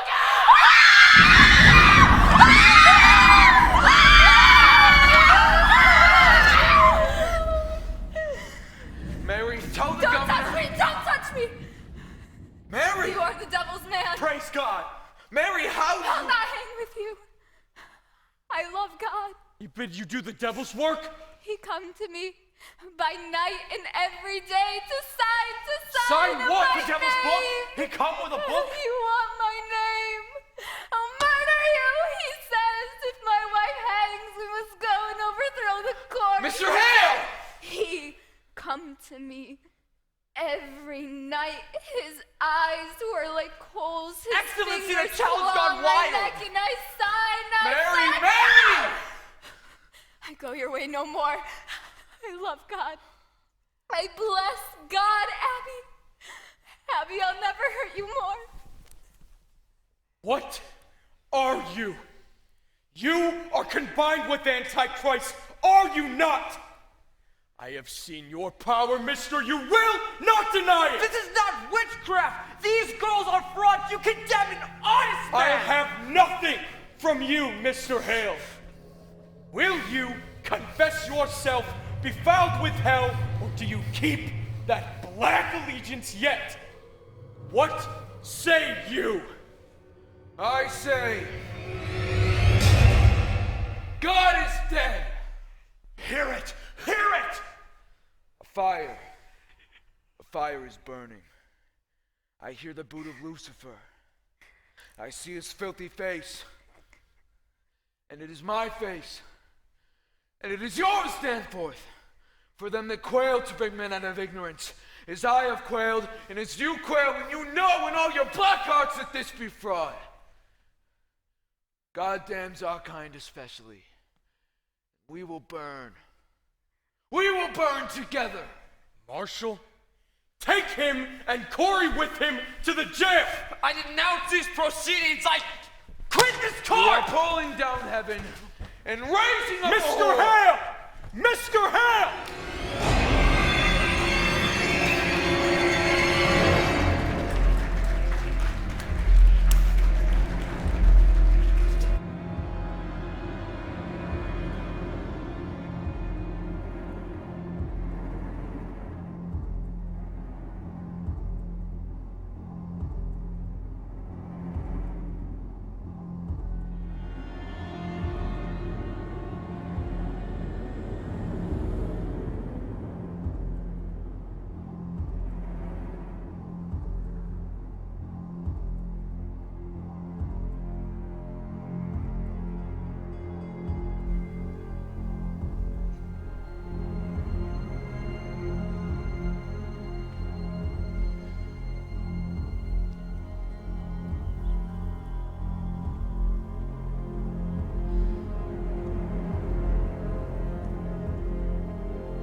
Sarah, wake up. Sarah, good. Chichiba. Come in.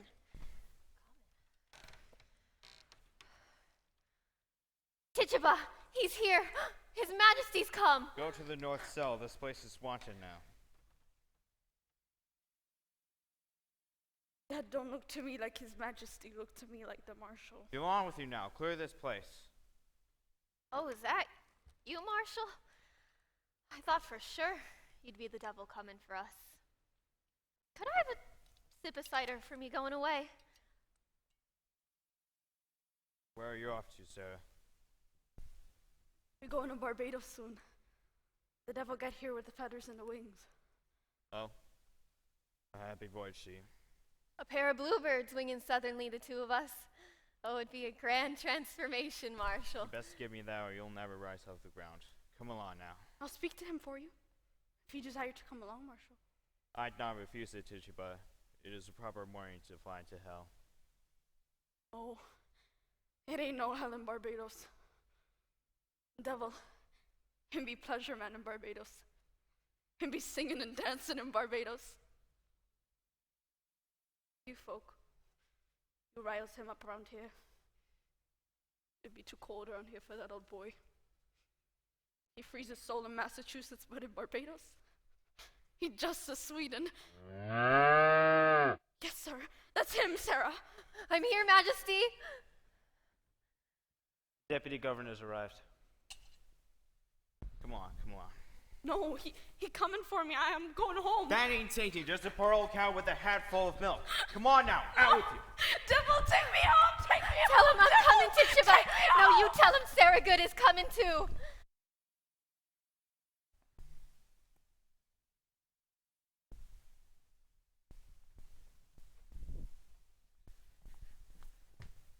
Good morning, Majesty. Where is Mr. Paris? I'll fetch him. Marshal, when did Reverend Hale arrive? It would toward midnight, I think. What is his business here? He goes among them that will hate, sir, and he prays with them. He sits with Goody Nurse now, and Mr. Paris with him. Indeed, that man have no authority to enter here, Marshal. Why have you let him in? Why, Mr. Paris commanded me, sir. I cannot deny him. Are you drunk, Marshal? No, sir. It is a bitter night, and I have no fire here. Fetch Mr. Paris. Aye, sir. There is a prodigious stench in this place. I've only now cleared out the people for you. Beware hard drink, Marshal. Aye, sir. You question Hale, Excellency. I should not be surprised he have been preaching in Andover lately. We'll come to that. Speak nothing of Andover. Paris prays with him. That's strange. I think sometimes Paris has a mad look these days. Mad? I met him yesterday as he was coming out of his house, and I bid him good morning, and he wept and went his way. I think it is not well the village sees him so unsteady. Perhaps he have some sorrow. I think it be the cows, sir. The cows? There be so many cows wandering the high roads, now that their masters are in the jails. And much disagreement over who they will belong to now. I know Mr. Paris be arguing with the farmers all yesterday. There's contention, sir, about the cows. Contention make him weep, sir. We're always a man to weep for contention. Good morning, sir. Thank you for coming. I beg your pardon waking you so early. Good morning, Judge Hathorne. Reverend Hale have no right to enter. Excellency, a moment. Do you leave him alone with the prisoners? What is his business here? Excellency, hear me. It is a providence, sir. Reverend Hale have returned to bring Rebecca Nurse to God. He bids her confess. Hear me. Rebecca have not given me a word this 3 months since she came, and now he sits with her and her sister and Martha Corey and 2 or 3 others. He bids them confess their crimes and save their lives. Why, this is indeed a providence, and they soften. They soften. Not yet, sir. Not yet. I thought to summon you so we may discuss on whether or not it be wise to... There is news, sir. News that the court must contend with. My niece, I believe she have vanished. Banished? I thought to advise you on it earlier, sir, but she... Why? How long is she gone? This be the 3rd night. Mercy Lewis is gone as well. I'll send a party for them. Where may they have gone? I believe they be aboard a ship, sir. My daughter tells me now that she heard them speaking of a ship last week. And tonight, I discover my strong box be broken into. She have robbed you? 31 pound is gone. I am penniless. Mr. Paris, you are a brainless man. It profits you nothing to blame me, Excellency. I know not why they would flee for not to keep in Salem any longer. And with the news of Andover... Andover is remedied. The court returns there on Friday and will resume examinations. I'm sure of it, sir. But rumor here speaks rebellion in Andover. There is no rebellion in Andover. I tell you what is said here, sir. Andover have thrown out the court, they said, and will have no part in witchcraft. There be a faction here feeding on that news, and I fear there will be riot here. Riot? Why, at every execution, I've seen naught but high satisfaction in the town. Judge Hathorne, it be another sort hanged here till now.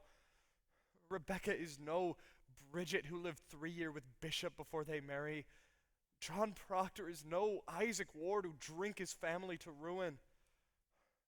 Let Rebecca stand upon the gibbet and send up some righteous prayer, and I fear she'll wake a vengeance on you. Excellency, she is condemned to which? The court Pray of... you. How do you propose, then? Excellency, I would postpone these hangings for a time. There will be no postponement. There is hope, I think.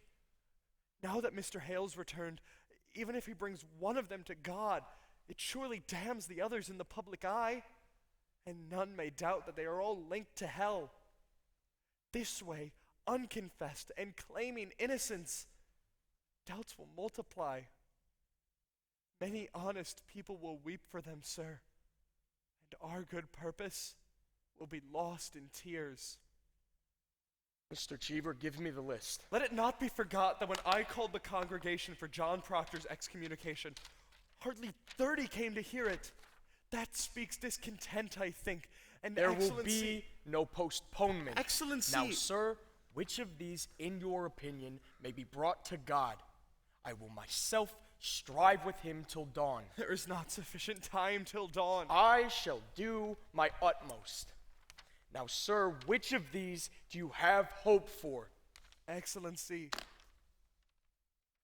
a dagger. What say you? Tonight, when I opened my door to leave my house, a dagger clattered to the ground. You cannot hang this sort. There is danger to me. I dare not step outside at night. Accept my congratulations, Reverend Hale. We are gladdened to see you return to your good work. You must pardon them. They will not budge. I think you mistake me, sir. I cannot pardon these when 12 have already hanged for the same crime. It is not just. Rebecca will not confess? The sun will rise in a few minutes. Excellency, I must have more time. Now hear me and beguile yourselves no more. I will not receive a single plea for pardon or postponement. Them that will not confess themselves will hang. 12 are already executed. The names of these 7 are given out, and the village expects to see them die at dawn. Postponement now speaks a floundering on my part. Reprieve or pardon must cast doubt upon them that died till now. While I speak God's law, I will not crack its voice with whimpering. If retaliation is your fear, know this. I should hang 10,000 that dared to rise against the law. And an ocean of salt tears could not melt the resolution of the statutes. Now, draw yourselves up like men and help me, as you are bound by heaven to do so. Spoken with them all, Mr. Hale.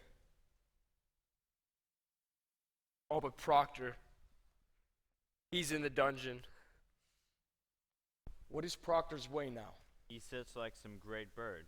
You do not know he lived, except he will take food from time to time. His wife. His wife must be well on with the child now. She is, sir. What think you, Mr. Paris? You have closer knowledge of this man. Might her presence soften him? It is possible, sir. Ye have not laid eyes on her this 3 month. I should summon her. Is he yet adamant? Has he struck at you again? He cannot, sir. He is chained to the wall now. Fetch Goody Proctor up, and then let you bring him in. Aye, sir. Excellency, if you postpone a week and publish to the town that you are striving for their confessions, that speaks mercy on your part, not faltering. Mr. Hale, as God have not empowered me like Joshua to stop this sun from rising, so I cannot withhold from them the perfection of their punishments. If you think God wills you to raise rebellion, Mr. Danforth, you are mistaken. You have heard rebellion spoken in Salem. Excellency, there are orphans wandering from house to house. Abandoned cattle bellow on the high roads. The stink of rotting crops hangs everywhere, and no man knows when the harlot's cry will end his life. And you wonder yet if rebellion spoke? Better you should marvel how they do not burn your province. Mr. Hale, have you preached in Andover this month? Thank God they have no need for me in Andover. You baffle me, sir. Why have you returned here? Why, it is all simple. I come to do the devil's work. I come to counsel Christians to belie themselves. There is blood on my head. Can you not see the blood on my head? Hush! Goody Proctor, I hope you're hardy. I am yet 6 months before my time. Pray, be at your ease. We have not come for your life. Mr. Hale, will you speak with this woman? Goody Proctor, your husband is marked to hang this morning. I have heard it.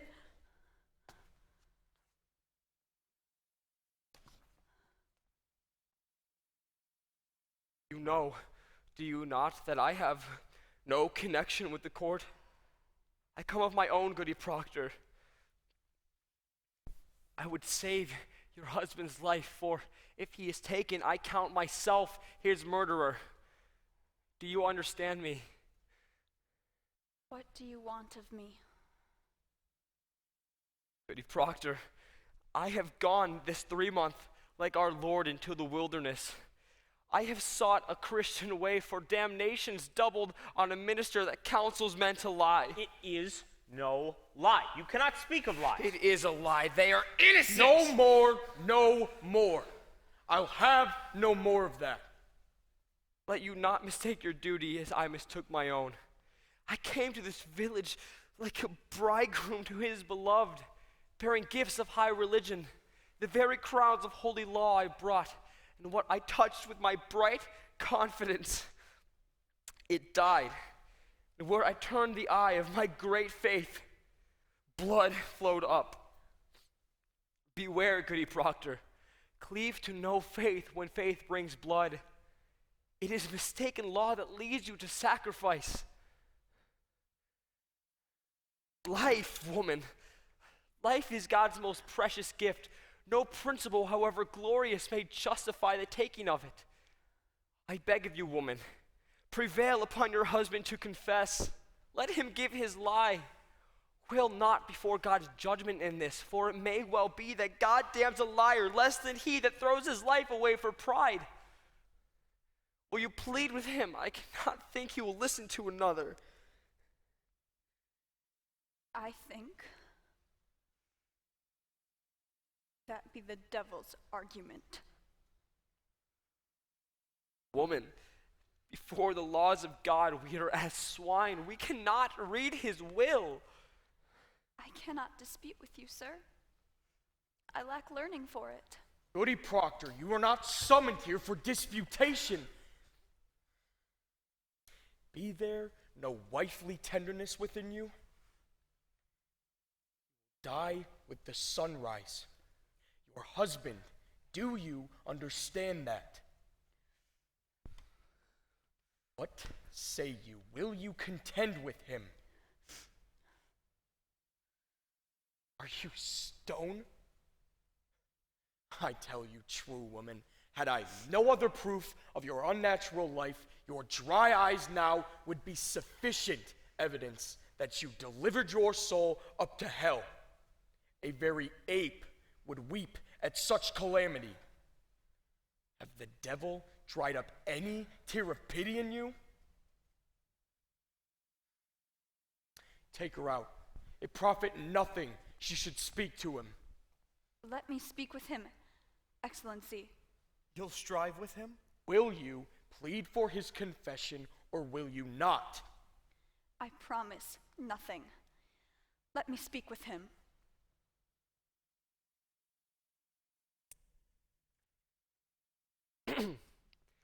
Pray. Leave them, Excellency.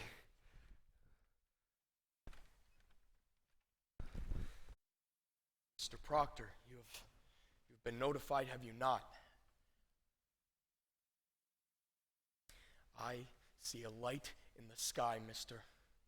Let you counsel with your wife, and may God help you turn your back on hell.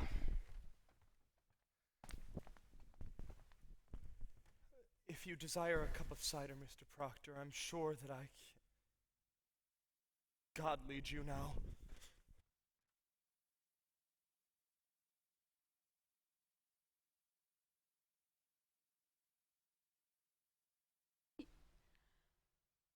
You have been chained? Aye. Child? It grows. There's no word of the boys. They're well. Rebecca's Daniel keeps them. Not seen them. I have not.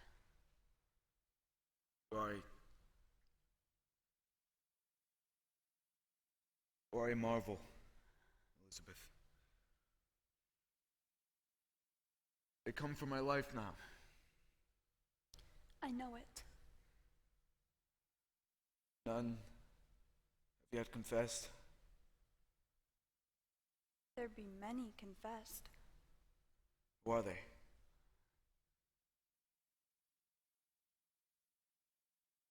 There be 100 or more so, they say. Isaiah Goodkind is one. Goody Ballard is one. There be many. Becca? Not Rebecca. She is but 1 foot in heaven now. Naught may hurt her more. Giles? You have not heard of it? I hear nothing where I am kept. Giles is dead. When were you hanged? You were not hanged. He would not answer his indictment, aye or nay. For if he denied the charge, they'd hang him surely and auction out his property. So he stand mute and died a Christian under the law. And so his sons will have his farm. It is the law, for he could not be condemned a wizard without he answer the indictment, aye or nay. How does he die? They press him, John. Press? Great stones they lay upon his chest until he plead, aye or nay.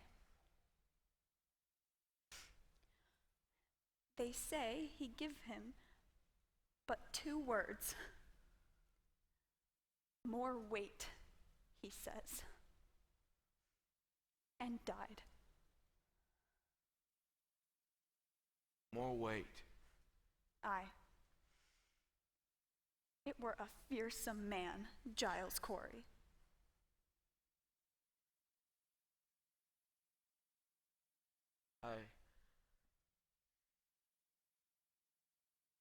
I've been thinking I would confess to them.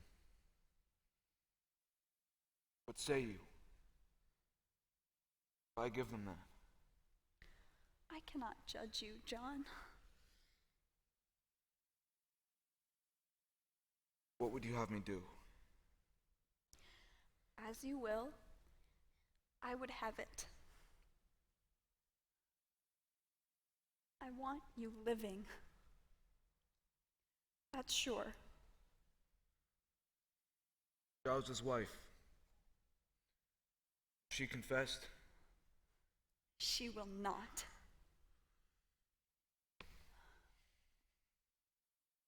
It is a pretense, Elizabeth. What is? I cannot mount the gibbet like a saint. It is a fraud. I am not that man. My honesty is broke, Elizabeth. Nothing spoiled by giving them this lie that we're not rotten long before. And yet, you've not confessed it till now. That speak goodness in you. Spite. Spite only keeps me silent. It's hard to give a lie to dogs. To have your forgiveness. It's not for me to give, John. I would have you see some honesty in it. Let them that never lie die now to keep their souls. For me, it is a pretense. A vanity that will not blind God, nor keep my children out of the wind. Say you. John, it come to naught that I should forgive you. Will you forgive yourself? It is your soul, John. Only be sure of this, for I know it now. Whatever he will do, it is a good man that does it. I have read my own heart this 3 month. I have sins of my own to count. It needs a cold wife to prompt lechery. Enough! Enough! Better you should know me. I know you, I will not hear it. You take my sins No, upon I you, take my John. own, my own. I counted myself so plain, so poorly made, no honest love could come to me. Suspicion kissed you when I did. I never knew how I should say my love. It were a cold house that I kept. What say you, Proctor? The sun is soon up.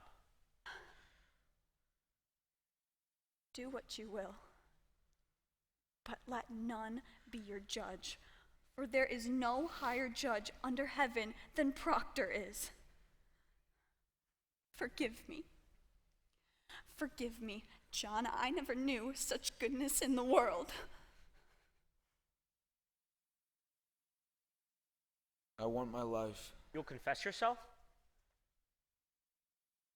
I will have my life. God be praised. It is a providence. He will confess. Proctor will confess. Why do you cry it? It is evil. It is evil, is it not? I cannot judge you, John. Then I who will cannot. judge me? God in heaven, what is John Proctor? What is John Proctor? I think it is honest. I think so. I am no saint. Let Rebecca go like a saint. For me, it is a fraud. I am not your judge. Would John. you ever give them such a lie? Say it. Would you ever give them this?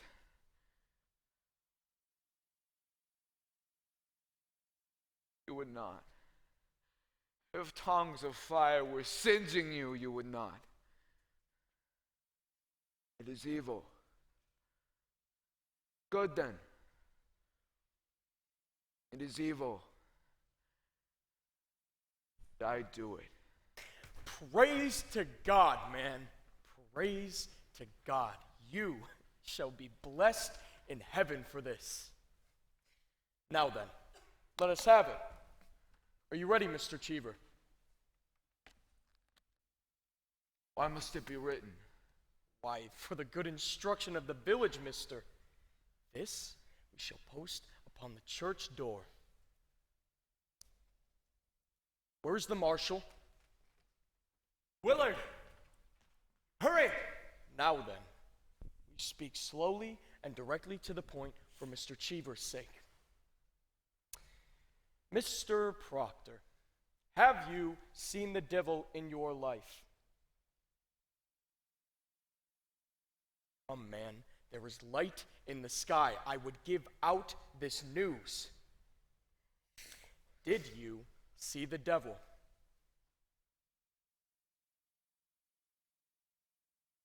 I did. Praise God. And when he came to you, what were his demand? Did he bid you do his work upon the earth? He did. And you bound yourself to his service. Ah, Rebecca, nurse, come in, woman. John, you were well then, eh? Courage, man. Courage. Let her witness your good example, that she may come to God herself. Now hear it, goody nurse. Say on, Mr. Proctor. Did you bind yourself to the devil's service? Why, John. I did. Now, woman, you surely see it profit nothing. You should keep this conspiracy any further. Will you confess yourself with him? Oh, John. God send his mercy on you. Take her out! I say, will you confess yourself, goody nurse? Why, it is a lie. It is a lie. How may I damn myself? I cannot. I cannot. Mr. Proctor, when the devil came to you, did you see Rebecca Nurse in his company? Come, man, take courage. Did you ever see her with the devil? I did not. Did you ever see her sister, Mary Easty, with the devil? No, I did not. Did you ever see Martha Corey with the devil? I did not. Did you ever see anyone with the devil? I did not. Mr. Proctor, I think you mistake me.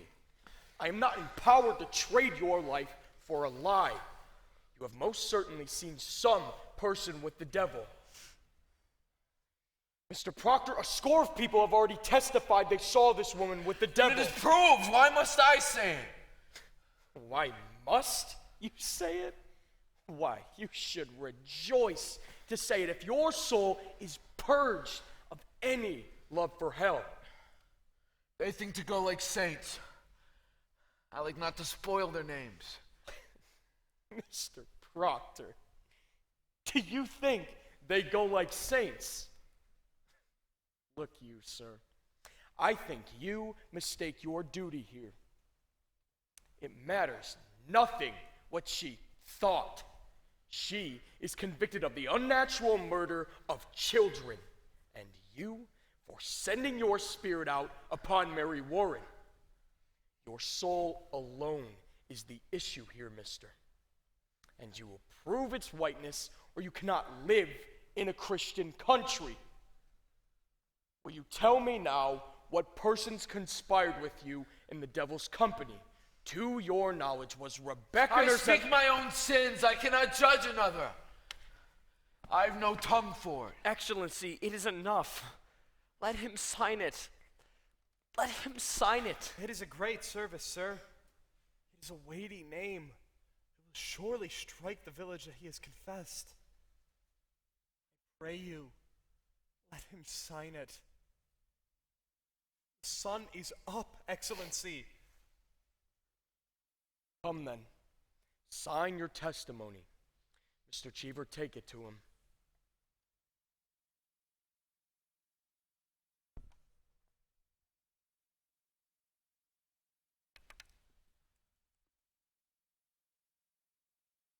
Come, man, sign it.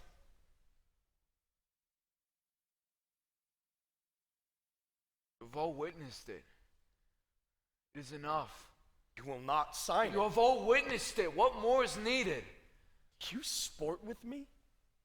You will sign your name, or it is no confession.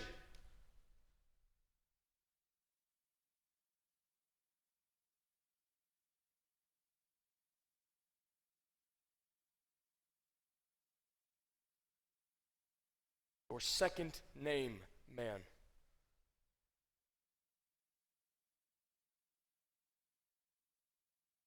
Praise be to the Lord. If you please, sir. No. Mr. Proctor, I No, must no, I have signed it. You have seen me. It is done. You have no need for this. Proctor, the village must have Damn the proof that- village! I confess to God, and God has seen my name on this. It is enough. No, sir, it is You not. came to save my soul, did you not? Here, I've confessed myself. It is enough. You have not. I've confessed myself. Is there no good penitence but to be public? God does not need my name nailed upon the church. God sees my name. God knows how black my sins are. It is enough. Mr. Proctor. You will not use me. I am no Sarah Good or Tituba. I am John Proctor. You will not use me. It is no part of salvation that you should use me. I do not wish I to have use 3 children. How may I teach them to walk like men in a world where I've sold my friends? You have not sold your friends. Beguile me not. I blacken all of them when this is nailed to the church the very day they enter silence. Mr. Proctor, I must have good and legal You're proof the that... high court. Your word is good enough. Tell them I confess myself. Say Proctor broke to his knees and wept like a woman. Say what you will, but my name It is cannot... the same, is it not? If I report it or you sign to it? No, it is not the same. What are the same? What I signed to are not the same. Then tell me, do you mean to deny this confession when you are free? I mean to deny nothing. And tell me, Mr. Proctor, why Because will you not... it is my name! Because I cannot have another in my life. Because I lie and sign myself to lies. Because I am not worth the dust on the feet of them that hang. How may I live without my name? I have given you my soul. Leave me my name. Is that document a lie? If it is a lie, I will not accept it. What do you say? I will not deal in lies. Mr. Proctor, I will have your honest confession in my hand or cannot keep you from the rope. What way do you go, mister?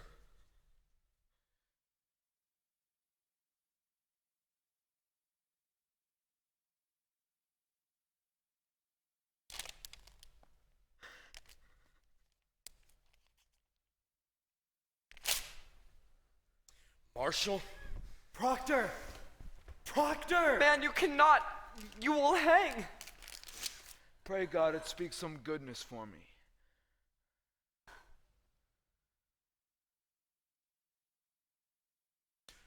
Give them no tear. Show them a heart of stone. Sink them with it. Let you fear nothing. There is another judgment waits us all. Hang them high over the town! Whoever weeps for these weeps for corruption! Take them! Come, man.